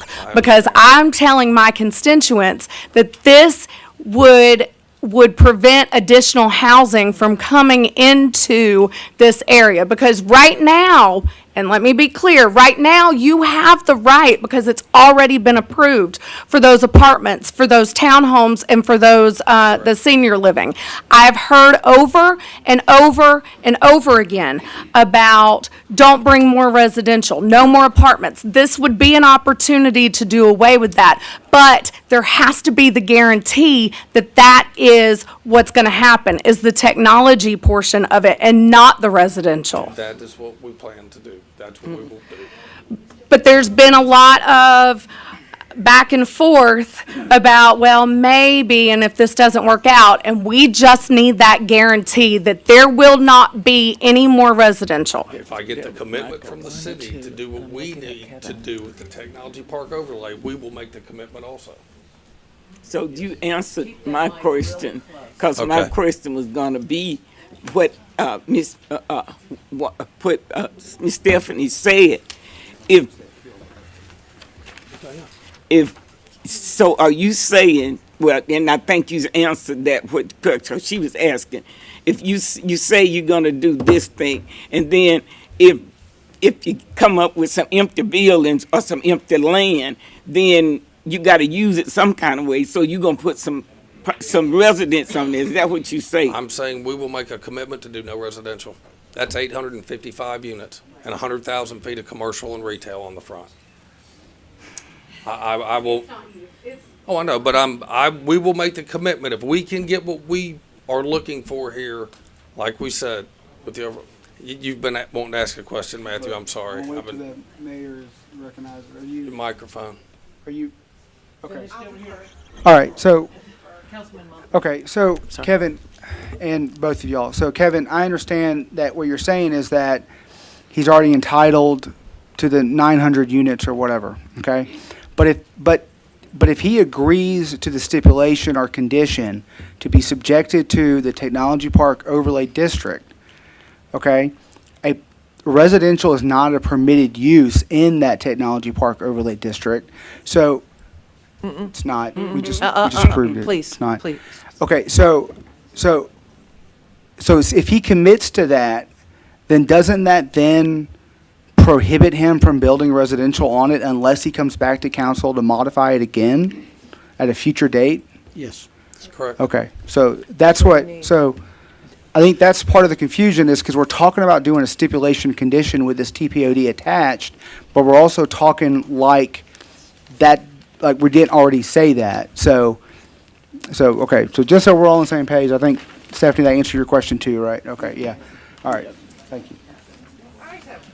Sure. If you're investing all this money in Villa Rica, why don't you let Joe talk? Well, I'm paying Joe too. I know. I'm like, Well, no, you know I'm what? not. I'm not being mean, and I apologize. This has been a long year on council meetings. You've only been at 2 of them, I am. and I go to more than these here. I'm So sure you do, and I'm sure. But this has been a very long and exhausting year on council, and so with that being said, is that. I'm going to say this as nicely as I can. Bless your heart that you get up here, you just confuse us sometimes. It's not as easy to explain it a lot of times. Agreed. But the one thing is, I come up here and talk. Joe's a great attorney, but it's my project. Correct. I'm the one investing the money, and I want you asking me the questions that you want answered, and not Joe, even though I've known Joe for many years. It's my project, and I'm the one that's investing the money, and I'm the one that'll be here. Okay. I'm torn. I understand what you're saying as a business person. You don't want to invest this money or buy this land or whatever. And as a city, we don't want it sitting like Avamore's been sitting since what, 6-7 years now? 2018. Like, I think it was Matthew's wife who said that the grass grew back up after they somebody said that. I don't know who. That was her. But we don't want it sitting like that. And this is my frustration with the whole kit and caboodle, and I'm going to pontificate for a minute, is that I've said this, I've sat in your seats. I don't like their building houses behind my house in Mirror Lake. I wish Mirror Lake could have stayed the way it was. I had these nice trees. Now I'm looking at dirt. In about 5 different people's houses. I get people that come up here and say, we don't want apartments. We don't want houses. We don't want more people. We have the school system talking to us that, what are we going to do when we get more people? Where are these kids going to go? Where are we going to find money to build a school? And we've heard a lot of stuff tonight. I don't blame anybody for being frustrated with us. I don't blame anybody for calling us out. But as Pam said, that we do work for the people, and there are a lot of people who have sat in those seats, maybe not y'all, have sat in those seats and said, we want no more houses. We can't just leave stuff blank. It would be ideal. Your taxes would go up. And there's just this whole triangle between taxes and homes and industry and commercial and everything else that we're sitting up here trying to navigate and trying to honestly do the best we can and do what's right and do what's fair. And we try really, really hard. And I know it doesn't look like it. I know it looks like we're lining our pockets. I don't know who's paying me, but I wish somebody paid me. But Not me. You're not. Yeah, you are not paying. You're definitely not paying me anything. But we've got to have some kind of. I think where the frustration is, and where Stephanie's frustration was, is that the one good thing about this project is it wouldn't add to schools. It wouldn't add to schools. It will probably add to traffic, but it'll be minimum. It'll be minimum then 700 to 800 houses with 3 people in them. So Well, real quick, the senior living's 24-hour, has memory care, ambulances can come through. Yes. I mean, there's a lot to the 855 units, there really is, and the commercial. Right. So that's what I'm saying. That's the only good thing. And then you come up and you say, well, we could do residential. I understand you put a lot of investment. I understand you're hedging your bet. I get it. I do the same thing as if I were in your shoes, probably, if I didn't want to lose all my money. But that's our frustration sometimes. Well, I just made the commitment that we'll do away with all of it. All right. So I don't It's know on what else video. I can do. That's about the only thing that I can offer. So Any more questions for Mr. Hembry? Embry. I'm so sorry. It's okay. I know a Hembry. Know a number of them, Embry. Mr. Dan, I'm so sorry. If I permit your question, I got 50 other people that want to have a question. Now off on the time the other direction. He had a But- whole lot more time, so now. Attorney Drummond. Can I ask one question, please? Attorney Drummond, I'm trying to follow the rules here. I'm trying to provide equal time. Can you get, One question, please. audience, please? Okay. Can you? We're getting away, we're talking about, not doing the residential, et cetera, et cetera. What we're letting slide by is, okay, we just want to have the technology overlay with no specifics whatsoever. Just, well, we're going to make it up and we're going to do it. Question, not a speech. Question, not a speech. Okay, well, the question is, if I walked in and tried to get a building permit from you folks, and I'd say, okay, I want to build a house. And you're going to ask me, how many square feet, what roof pitch, what the setbacks, bed, baths, et cetera. I'll say, no, I'm just going to build a house. And you go, well, no, we need specifics on what you want to do. Why are we talking about doing all this annexation and all this zoning changes on something that doesn't even have a specific plan? It's just, well, we want to do the technology overlay. Why are we changing all that? Why don't they come back with a specific plan? A, B, C, 1, 2, 3. We want to do a data center. We want to do this. We want to manufacture batteries. Got the gist. Thank you. Got the gist. Now, if, You can when clo- we You can revert. close the public hearing at this Yes, time. we're going to close the public hearing, but if we could revert back to staff, you have heard some concerns, whether it's traffic or people or decibel levels, buffers, anything that, because I know what my concern is. I have to pretend that I may not live right there. I live in Villa Rica. I live in the city, but I have to pretend that I know what it's like to be the people that would be closer in impact. Yes, please. That would be impacted. And we have to put ourselves in their place as well so that we understand their side. While I also need to understand that somebody over there that owns that property and has owned it for many years has the right to sell their property.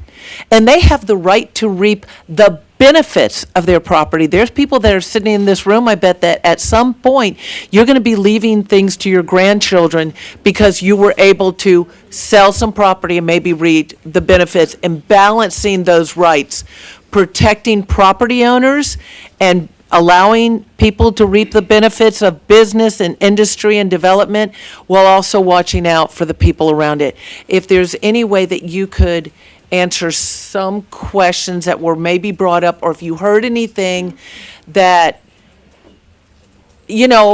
trucks on, I don't know where the trucks came from, but something about trucks on Van Wert, I don't think that relates to this. So if you heard what I heard, if you could answer and maybe just allay some fears, maybe? Two specific questions. One was regarding noise decibel. Noise is addressed in the Technology Park Overlay District. Specifically, noise shall meet the requirements of Section 9.04 Non-Residential Design Standards, Item 16 Noise and Vibration Standards, Chapter 7 Design Standards of the Zoning Ordinance. And then additional to what's ever already in our current zoning and design standards, was limiting generator testing, and except for testing that the limited use is based on emergency use only. Okay, 7 so- a.m. to 5 p.m. Yeah, that's correct. So there's. And then the second question, that was a specific question the gentleman asked about wastewater treatment, and I think we did specifically condition wastewater treatment as a part, or sewer capacity and conveyance as a part of a development agreement that would need to be addressed.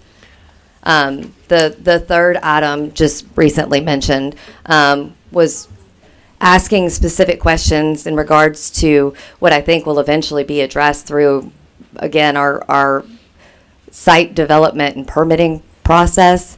As everything kind of walks through that process, this is that first step, zoning, annexation. There is not currently an end user, there is not currently that site plan. That process will come forward at the staff level. There's several processes in place. This particular issue tonight is being addressed as a zoning and annexation because the request is to rezone and annex. And I guess the reason somebody wouldn't have a plan in advance is the same reason if you don't know if you're going to have the zoning or the property, you're not going to spend the money on the plan. I mean, that's what I've at least seen over the years just in life, but I'm assuming it's that one step at a time, and then it's a matter of getting approved or modifying because they have to fall within the guidelines. Restricted permitted uses as they've committed to with the Technology Park Overlay District. And buffers. Correct. We have some say about how that all works out. We have some say about that, even extending them, do we not? With a plan? That is correct. So if we want to, we can protect people or citizens or residential from being impacted in a way that we feel would be harmful to them or that they wouldn't like. That is correct. I just want to be sure, because I don't blame people for being kind of scared, you know? I mean, I think about it too. If one of us lived there and try to put yourself in their place, no. Council? Any other questions from Ms. DeSantos?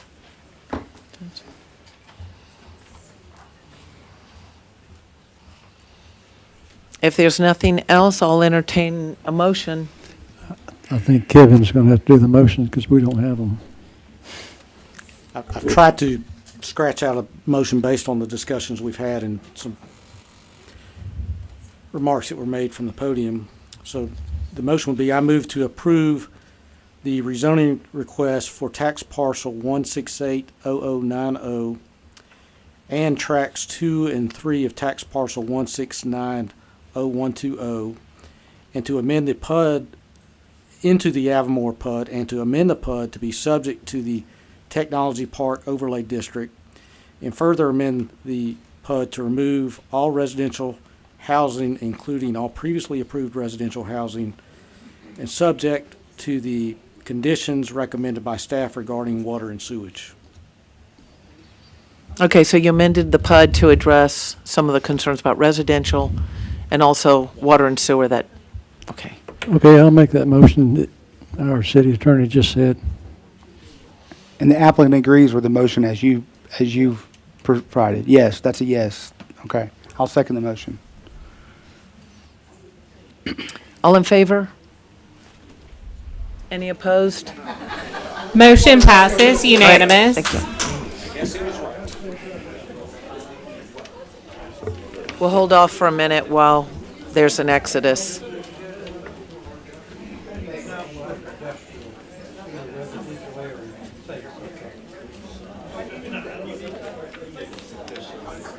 I mean, we weren't able, well, let me ask a question. We weren't able to ask questions. Okay, we're gonna just about 60 seconds to allow people that are exiting, and then we'll continue.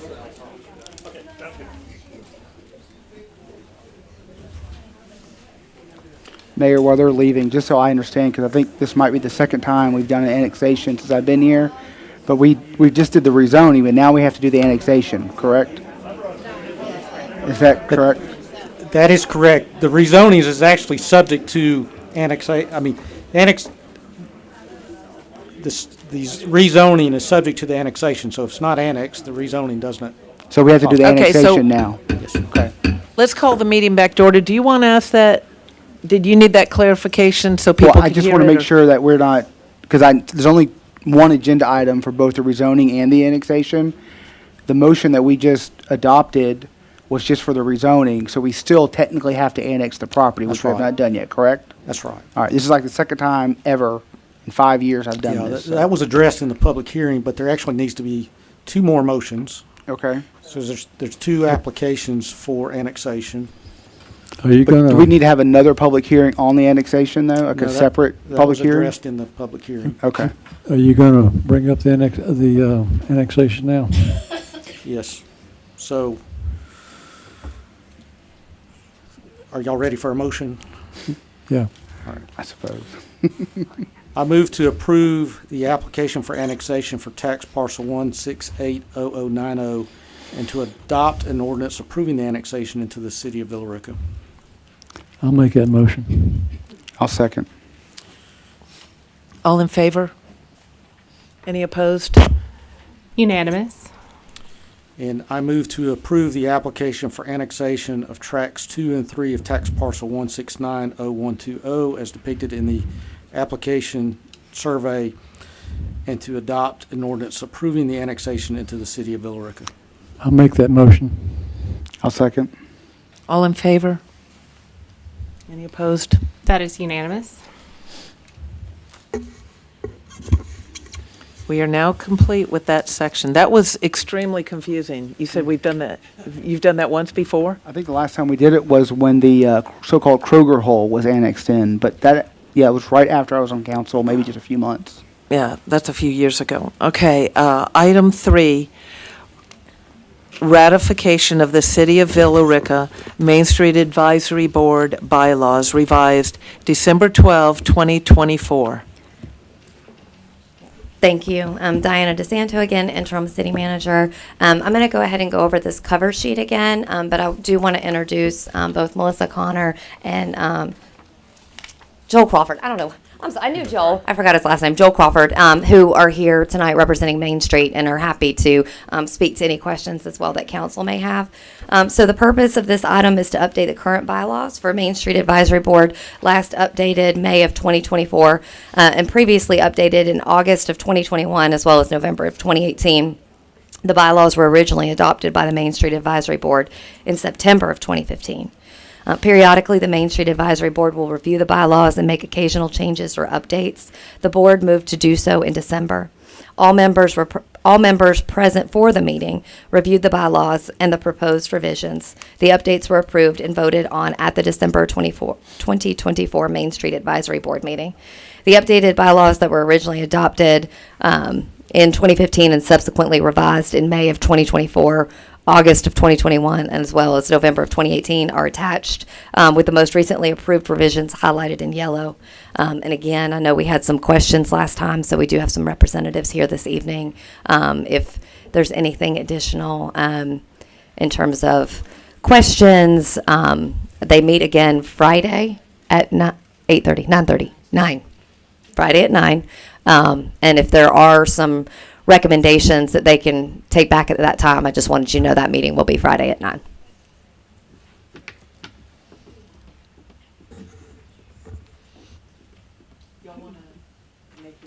Make yourself available. Sorry, I turned my mic off for a minute here. Sure. Good evening, Mayor and Council. Melissa Connor, Main Street Manager. Joel Crawford, board member, specifically president.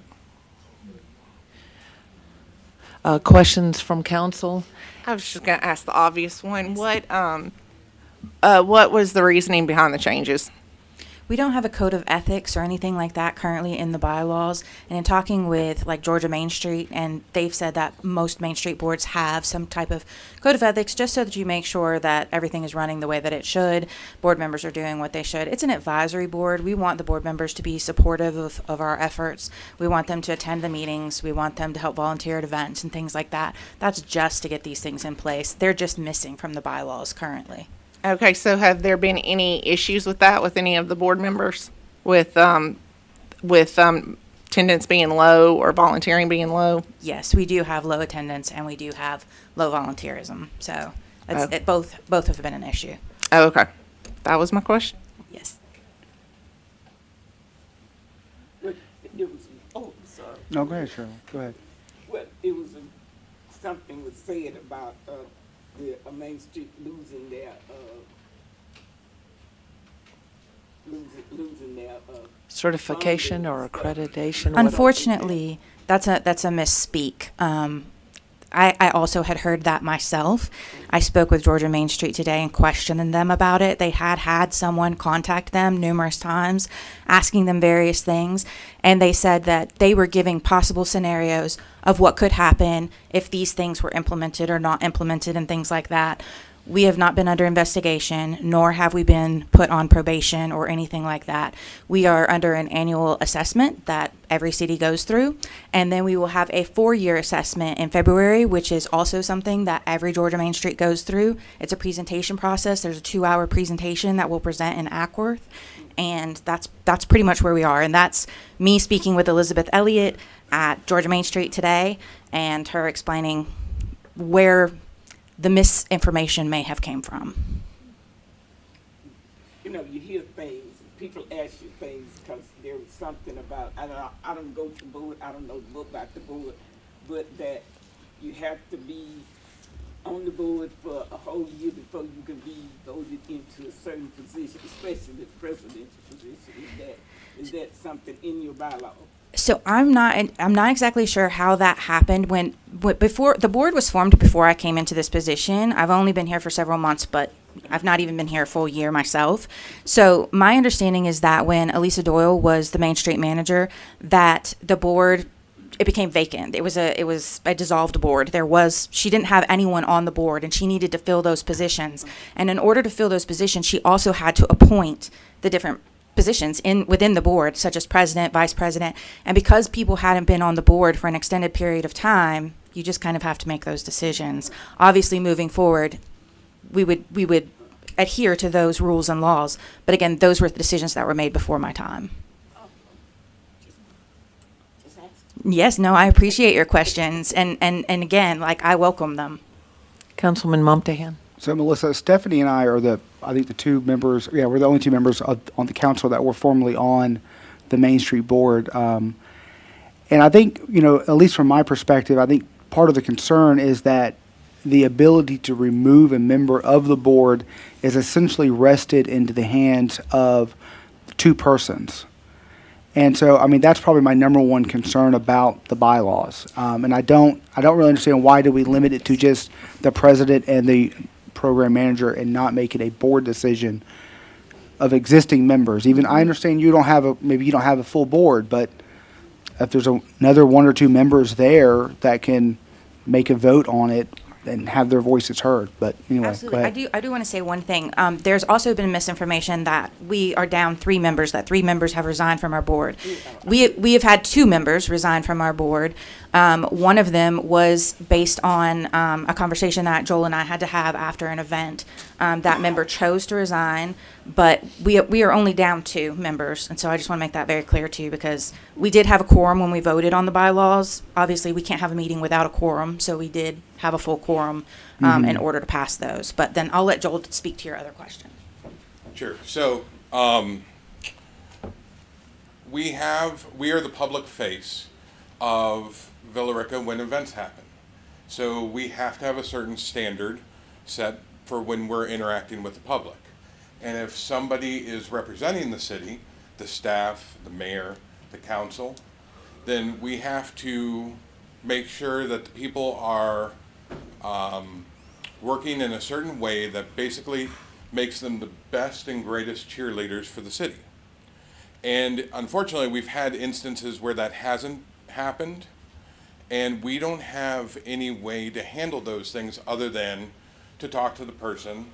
And the only mechanism currently is that if we bring it in front of the city council, which is a lot like using a boulder to swat at a fly, because it's more of an HR problem, and frankly, it needs to be handled a little bit more delicately than bringing it up in front of the public and washing what is just the sausage making of a committee.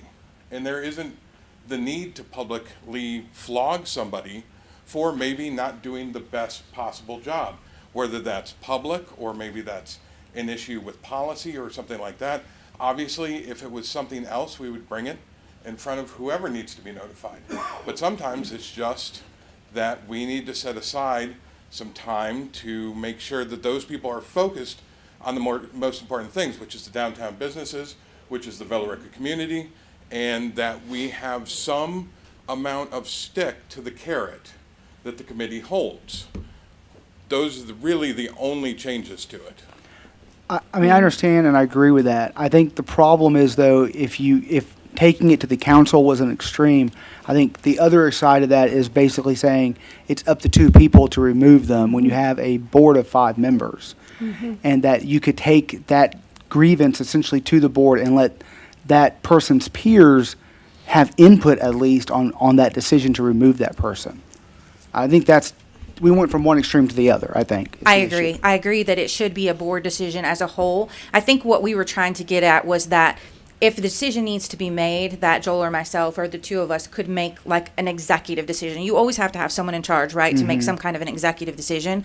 But again, with the bylaws themselves, we went through with the board and made sure that, that they approved of them. Like we didn't just come and make a decision by ourselves. Obviously, Understood. like we went through that. I think maybe that's where the miscommunication part is that that's not what our intent is. Our intent is not to overrule and, just kind of dominate. It's literally that we just need to be able to have the right to address something without, I guess, bringing it, because right now the only way to remove someone is to bring them before the council.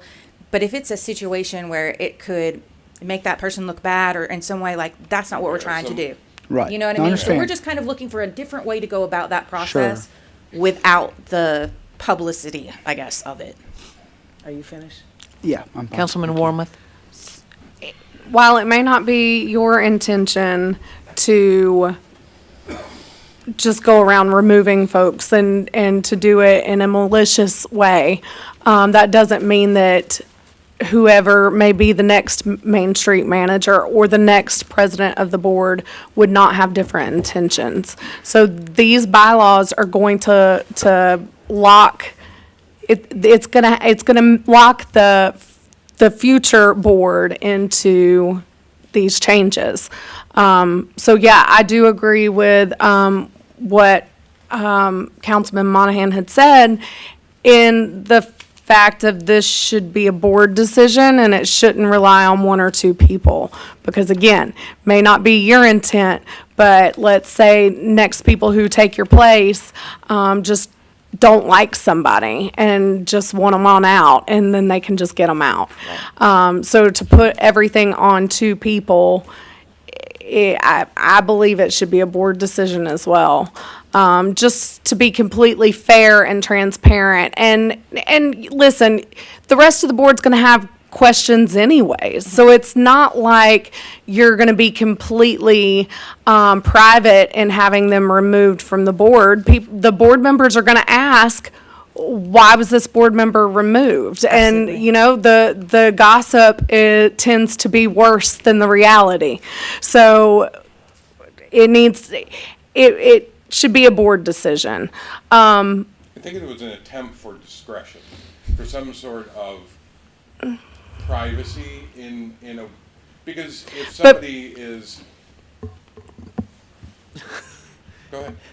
No, I just thought it's just as private taking it to your board in a Yes, room. the board, it's a board decision. It's gonna come before the board.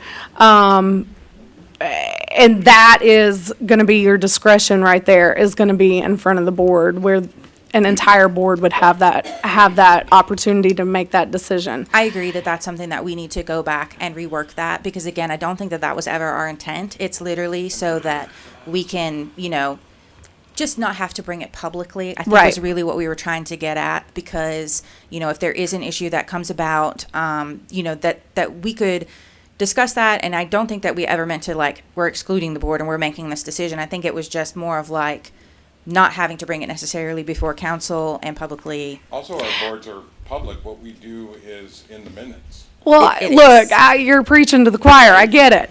And again, it's not so much what your intention is, but you've got to think about future.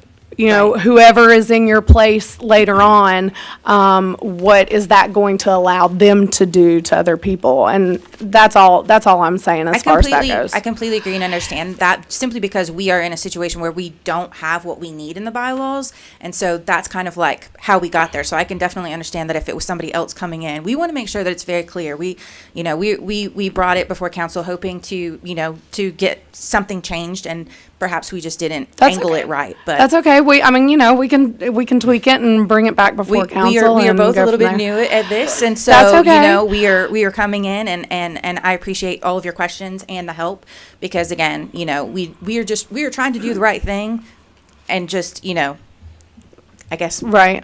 So do other boards not have any sort of code of ethics that they have to follow? Is there not anything just generally speaking, so that it wouldn't have to be put into just specifically your board? Because, I mean, we have multiple other boards within the city who need to have the same sort of code of ethics to follow as well. Not just that, we have main streets all over the state, so I have a question, but I want to wait till Would we're it, done. would that, I mean, with it being state, is there not anything with state for a code of ethics? DCA? There has to be something. I mean, because anytime that a municipality is in the public, I mean, we all have a code of ethics that we have to follow. And all of your staff has a code of ethics that they have to follow. You have a code of ethics you have to follow. So I would think there should be something somewhere that would apply to your board as well, so that it wouldn't have to specifically be in your code of ethics. I mean, in your bylaws. In the bylaws, so maybe something that bypasses that, perhaps, is that what you're saying? Right, like Okay. something that's gonna be your bylaws and your covenants, okay? So I'll speak HOA for just a minute. It was explained to me when I first joined my HOA board that your bylaws are, you have covenants and bylaws. Your bylaws are the Bible, and the covenants are the rules. And so there has to be something that's above your bylaws, is what I'm getting at. And there very may well be, and that would be something that we would need to look into. This was just suggested to us that, and looking at our bylaws, that there was no code of ethics, and that was something that really needed to be in there as a whole. There are Yeah. other main streets that do have code of ethics, either as a separate entity or in their bylaws. So we modeled it after that. In fact, at least the Georgia, I don't know about nationally, but the Georgia Main Street program really asks for you to make your own.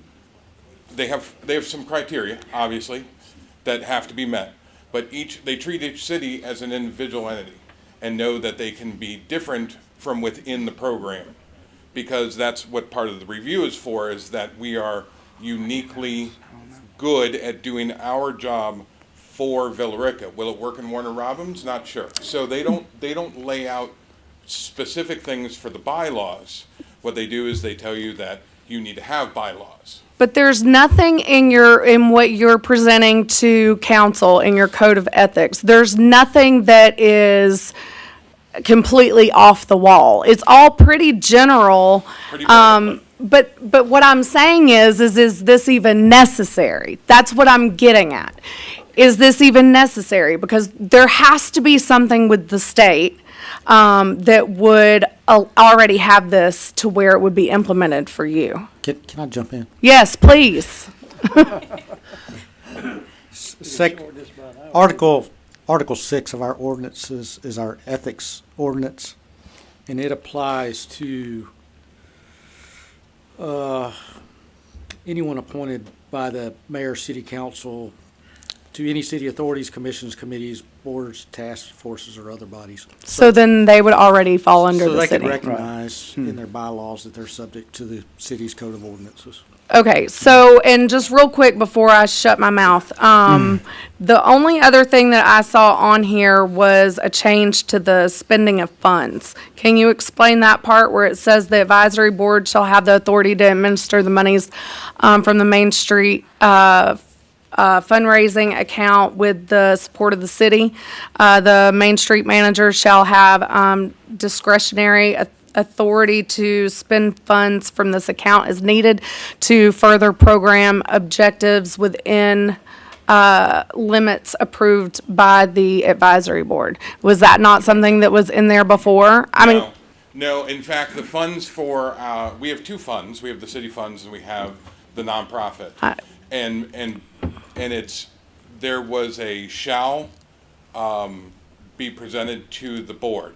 But the truth is, the board doesn't have, there's too many things in the event scenario that allow for them not to have some sort of, for the event manager and for the Main Street manager, not to have some sort of discretionary funds for running an event.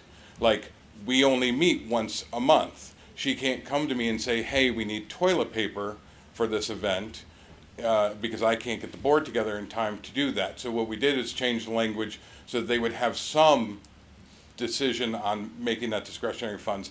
Anything larger would then have to be taken to the board. But there are, you know, plates, silverware, drinks, tablecloths, all the things that you do to spend for an event that they do successfully and manage, and our accountant goes over those numbers, and they're published to the public. But we needed better language in it because it became an issue with where if strictly adhered to, they would have to ask for every single expenditure to be approved by the board, and sometimes there was no discretionary funds available.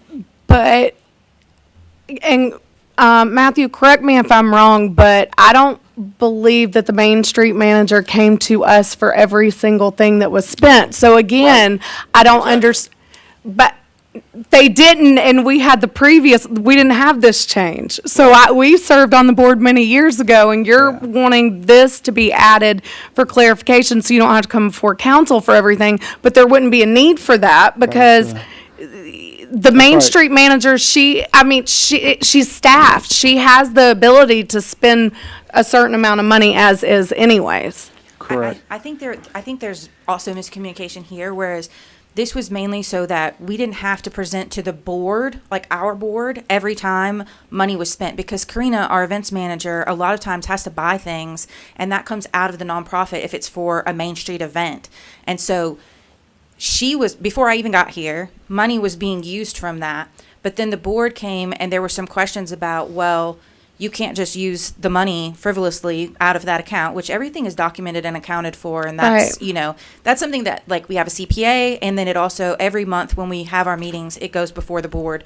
The financials are approved. They see where the money has gone, that kind of stuff. So I think when we did the bylaws, it was basically so that every single amount of money that is spent out of the nonprofit account doesn't have to go to our board for approval. So that, again, his example of, say, like toilet paper, paper plates, or something like that. Like, if Karina has to go out and buy something, we're going to halt up everything if we have to get all of the Main Street together for a quorum in order to vote on whether or not she can purchase those things. But when did that happen? Because when Stephanie and I were on we never, it was always Diana, as a staff member, don't they have some discretionary spending amount? So what is that amount for the Main Street manager? Oh, yeah, the city funds versus nonprofit funds, I think is where.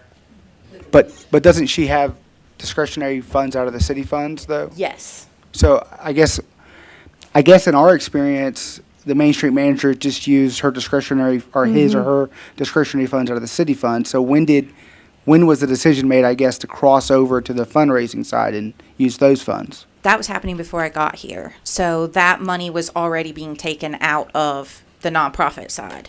So that's how things have been being run for. Okay. I don't know. I would say at least 2 years, maybe, before my coming in. And so I think that's where some of the confusion lies. Like even when I came in, I had to meet with our CPA, Carl Peabody, and have him go over things with me because we do have a city budget, but then we also have this nonprofit budget, and then we have events that take place on Main Street and in downtown that require different things. And so that's where a little bit of lines are getting crossed. And so I think that for us, we were just trying to clarify that every purchase doesn't have to come before the board, because there were some questions about money being spent that wasn't brought before the board. But there's been money, I mean, there's been so much more money that has been spent out of the board than what was in question. And again, this has been happening for years before I even came into this role. But see, by giving the authority, especially from from your fundraising account, I mean, like if you need toilet paper, you're going to buy that out of your city fund, right? Right. It would be from the city, not from your fundraising. And I think people expect when you have fundraising that money is going to go to something bigger and better that's going to benefit them, not Right. something that your tax dollars are going to go to, because we all know that our tax dollars are going to go to help pay people's salaries who work for the city. Let me clarify. But it's not. I just have a concern with that part too. I mean, when you're talking about fundraising, again, it's supposed to go, I mean, at least with people in their minds, I would think that they would expect that money to benefit them directly and not what should come out of the general fund. And I think that's where some of the confusion has come in, is because it's been being done this way for quite a while. And so I'm literally coming in and inheriting what I was told. And so there is definitely. But you have the ability to change that too. Absolutely. And that is why we are trying to get things better in place. Like we are redoing the grants, we are redoing the rental agreements and all of that, because a lot of the things have not been clarified, and there's not the information that needs to be there. And so that's what we're trying to go through and do, so that we have a better understanding as a whole and that these questions don't come up. I know Danny has a question, but I did want to ask something. Go ahead, Danny. Okay, mine is actually not part of the yellow, but it's the sentence that follows the yellow she just read. The advisory board is required to submit a report for all fundraising, incoming and spending, to the city Main Street manager and the city council in a timely manner. Timely manner is wide open. We need to specify when it's due, like by the next regular council meeting or something like that. We don't need it wide open, because they can leave it to the end of the year. And Yes, sir.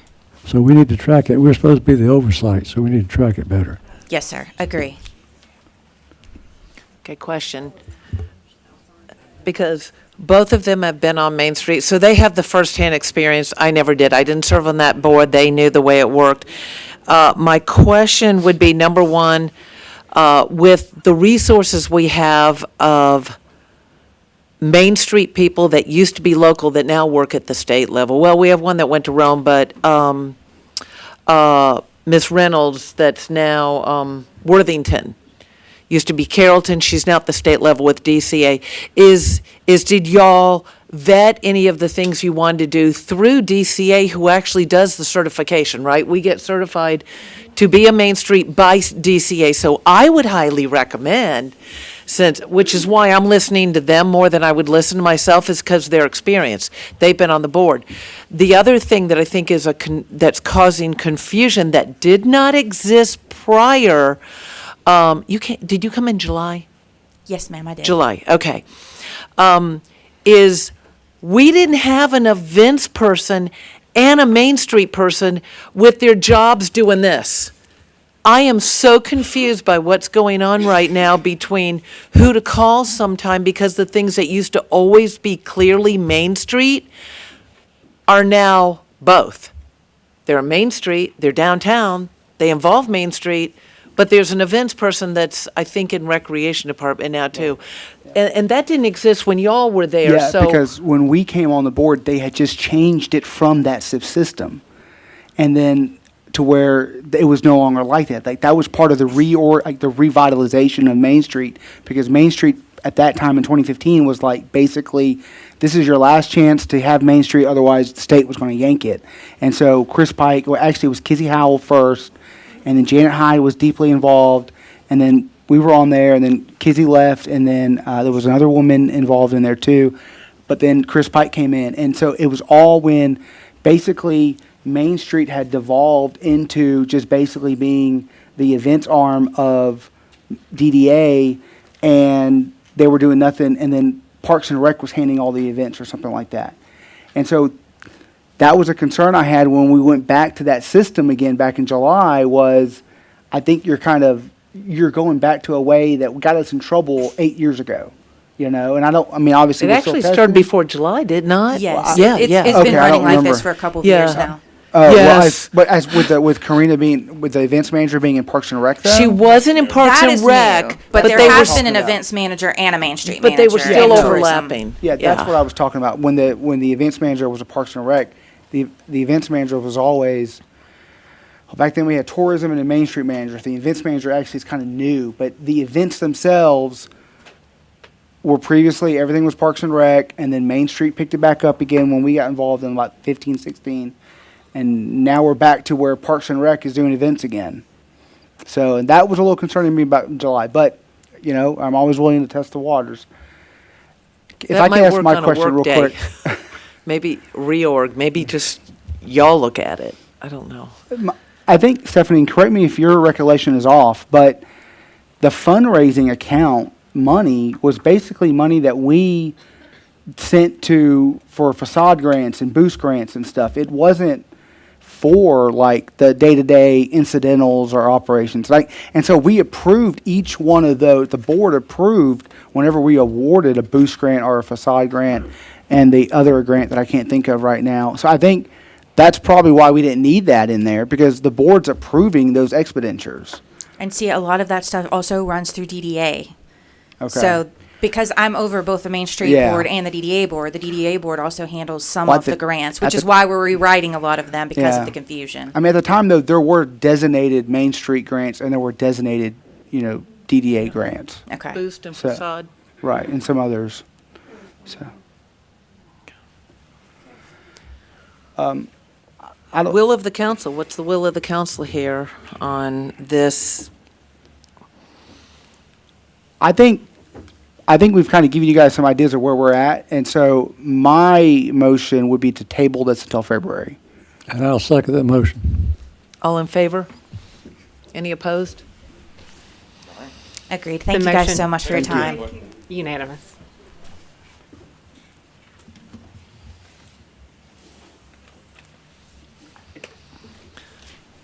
It's going to be a midnight at Waffle House tonight, I think. I'm looking down to see where we are. Okay, here we are. 4, authorized award to successful respondent to RFP administrative and related grant services, home investment, which is the CHIP program. So this was the one I confused you on a week ago because it was intended to be a placeholder. The date the proposals were due was last Tuesday. So I wanted to make sure that it was out there so everyone knew it would be a part of the agenda building process, but obviously without being able to present it, it couldn't make consent at the time. But just to give you guys some background, the city of Villa Rica sought a qualified consultant to assist staff in the development of an owner-occupied housing rehabilitation program upon the successful completion and award of a community home investment program grant from the Georgia Department of Community Affairs. Statements of qualifications and proposals were requested from consultants with a strong record in successfully assisting local governments with grant writing and implementation of the Community Home Investment Program, CHIP grant program. The city plans are to contract with a reputable consulting firm for grant writing and if funded for administrative services for a FY 2025 CHIP grant. The purpose of the project is to provide for the rehabilitation of existing homes from the city's identified target area. And just to provide a little bit more background, the Georgia Department of Community Affairs, DCA, releases an application for the Community Home Investment Program annually to award CHIP grant funds to local governments, nonprofits, and public housing authority applicants. These awards are to provide housing rehabilitation of owner-occupied single-family homes And other programs, not to confuse, this is not what we're applying for, but other options are new construction or reconstruction of affordable single-family homes for sale to income-eligible buyers. The City of Villa Rica previously completed a housing needs assessment and determined the neighborhoods including Thomas Dorsey, Fullerville, and Cleghorn Anderson to be those of the greatest need for housing rehabilitation of owner-occupied single-family units. To proactively address the need for this program in our community, the city initiated the process of procuring a grant administrator to oversee the program if successfully awarded. There are 4 awards distributed annually by DCA for the top scoring applicants for the owner-occupied housing rehabilitation activity, and an additional 4 awards can be made at DCA's discretion to new CHIP applicants for owner-occupied housing rehab. With the city's participation in the Georgia Initiative for Community Housing and ongoing efforts to increase affordable housing in the city, we believe the next step forward is a program to accommodate exterior housing needs for our most vulnerable citizens, to include seniors and veterans.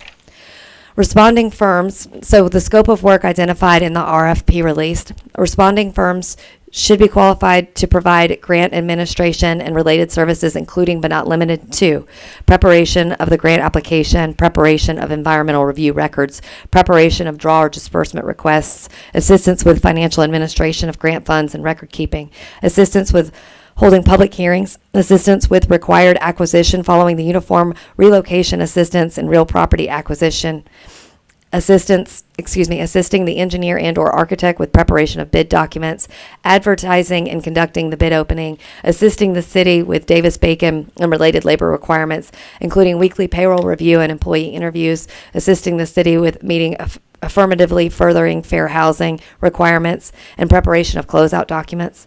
I also provided the scoring criteria that was given. So specifically with this program, it has to be a DCA approved consultant. They gave us a list of, it was probably about 12 pages long. You're required to send it to 7.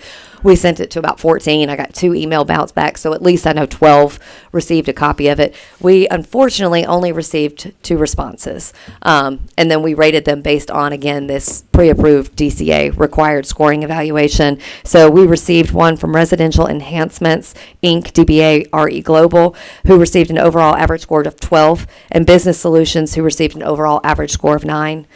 Staff recommends approval of Residential Enhancements, Inc., DBA RE Global proposal for the City of Villa Rica's CHIP Grant Administrative and Grant Services Award upon award from DCA in the amount of $7,500 per unit. So essentially what the request is that we sign a proposal with them that if awarded by DCA, they would administer the program. So it's kind of you have to have them in place, but we don't need their services if we don't get the award. Mm-hmm. So that's essentially the ask tonight. Just to go over overall evaluation, it was the same per each applicant. $7,500 per residential unit is the cost to administer the program. How much if we win the award, how much will we get? $500,000. Okay, how many houses?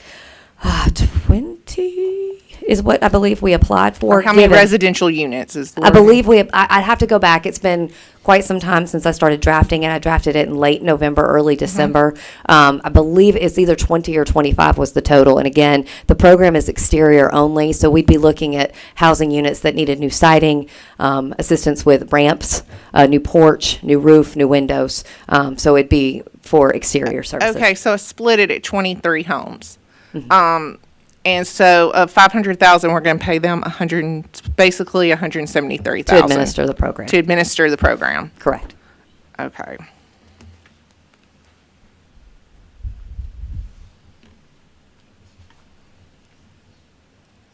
That seems like a lot. I was not sure. The fact that they both came with the exact same price kind of solidified for me that, okay, that's the going rate for the program. Again, this is a pre-approved DCA list. It's not something that you can just solicit like grant writing services separate from and hire them. That had to be on the DCA approved list. I don't disagree. I will say, coming from this background just a little bit, there is a lot that goes into this program, from the legal, the administrative, the verifying, the project closeout, the environmental review, Davis-Bacon. There is a lot that does go into it, but I don't disagree. Okay, so what exactly will they, so you said they're gonna be handling legal, and they're gonna be, I'm assuming they're gonna be handling any kind of reporting. All of it. yes. And, so, explain to me, and I will apologize, I'll say this in a public forum, I have zoned out by almost 10 o'clock tonight. So explain to me what we're getting for 300 and something thousand. An owner-occupied housing rehab program for the city of Villa Rica. Okay, thank you. Remind me if this is federal or state funding? State. Okay, but it still has all those stipulation, almost like it was federal money. That's why it's so complicated to administer. It's essentially pass through. I mean, That's what I the was gonna- state gets it from the feds. That's what I was Well, gonna say. Is that's it federal kind of flow what I through? meant. Yeah, the term's federal flow through usually. Yeah. They're getting it from a federal agency. So it's Down. still bringing all those strings with it, Oh right? yeah, I mean, That's- I will say this: environmental records, they're not as involved as like NEPA. It's not to that degree, but I mean, with this program, because it's essentially it's a forgivable loan. I mean, that just being able to do the title work on the property. I mean, there's a lot of different aspects that go into it. And this is part of the committee that exists, GIC. GIC. Georgia Initiative for Community Housing. Correct. And this is this is an approval to approve the residential enhancements. And again, this doesn't commit the city to anything should we not get awarded the Right. It's specific to this grant. Okay. I'll entertain a motion. Okay, I move to approve the proposal submitted by Residential Enhancements Incorporated, DBA RE Global, and authorize the mayor to enter into a contract for the City of Villa Rica's CHIP grant administrative and grant services. All in favor? That is unanimous. Not even going to ask a password. The Next. The next three items are separated. I would like to, if it's the will of mayor and council, present them as one if possible. Please. Okay. This is, this goes back to December and some direction that I received from council and some assistance with council in terms of how I can best move forward with a deputy city manager position. And after several conversations and discussions with not only the staff and consultants impacted, also with council's blessing, I would like to propose the appointment of 2 interim deputy city managers. One being Bobby Elliott, the other being Jennifer Holman, to include her CFO title as well. So again, the recommendation on the interim deputy city manager, Jennifer Holman and Bobby Elliott. And the third recommendation, with Bobby moving into an interim deputy city manager role, would be then to approve city engineering consulting services. And the recommendation is to approve Teal Education and Engineering Consulting as the city engineer to include project management services. Would you make one clarification? Because otherwise people might think that we are hiring 2 full-time deputy city managers. Would you clarify that, Thank please? you. Bobby will be returning to us in a part-time role for hours not to exceed 32. Because the work of a deputy does not stop at 32 hours.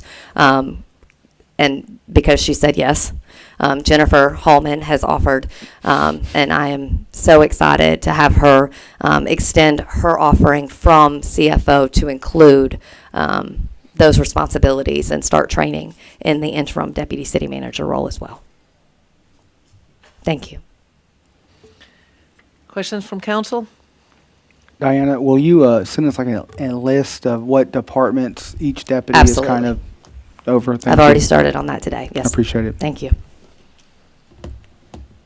If there's no questions, I'll entertain, if there's no further questions, I'll entertain a motion.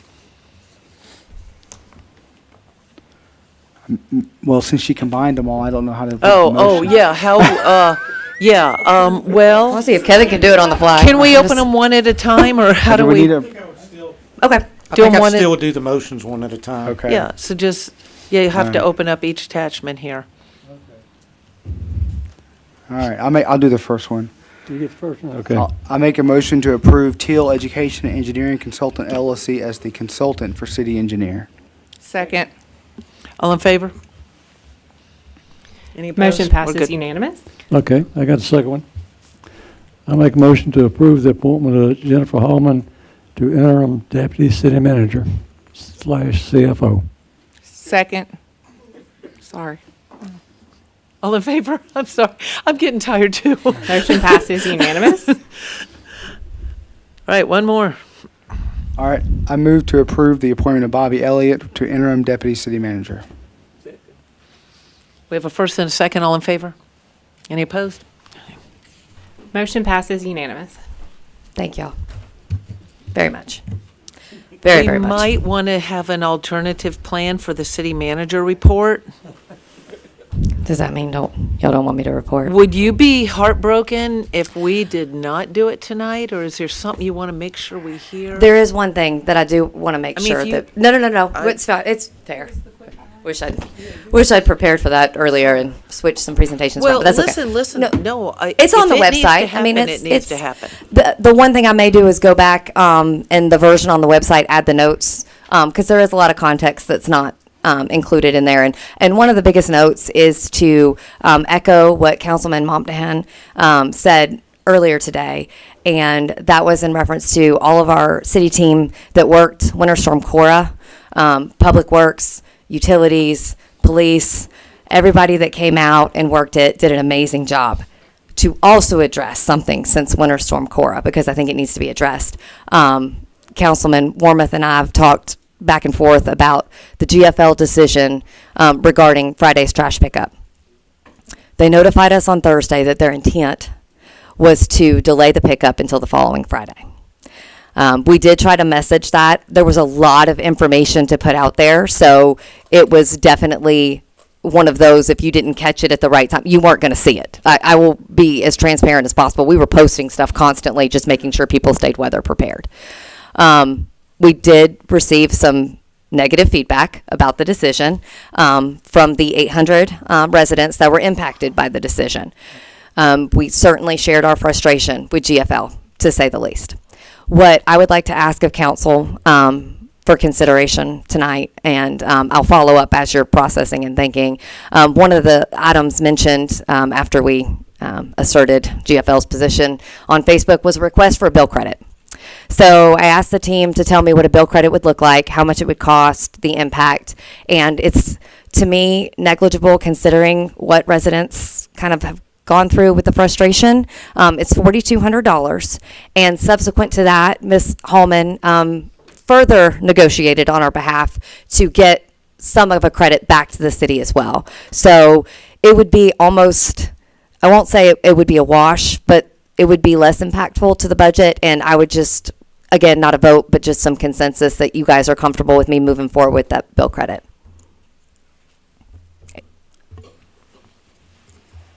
I'm definitely in favor of it. What I will say is that I would like to look into where we're at on the contract with them, and the potential of bidding for other waste management companies as well. There have been issues with GFL before, at least in my own personal experience and things that I've heard from those in my neighborhood before I had even joined council. And then, of course, now I get to hear it on a larger scale. But I do believe that we may want to at least start looking into bidding, especially if it hasn't happened since 2018. We will look into that I mean, and see where we're at with It's it. a problem when only one bids. They're the only bidder. I mean, and at one point, Hal was looking into bringing it in-house, so an update on that would be nice, too. Absolutely in-house. But I tried to tell people too, at least the ones I had contact with, we had a snowstorm. It disrupts things. There's people with no power. No. There there's also holidays, and GFL has no issue with delaying pickup one day. And by Saturday, the roads were satisfactory for travel. So there was no reason why GFL could not pick up come Saturday. And even if they couldn't do it on Saturday, they could have done it another day after that. By not doing so, it really it doesn't look very good on a customer service level. If you're unable to do your job on one day, then you make up for it the next.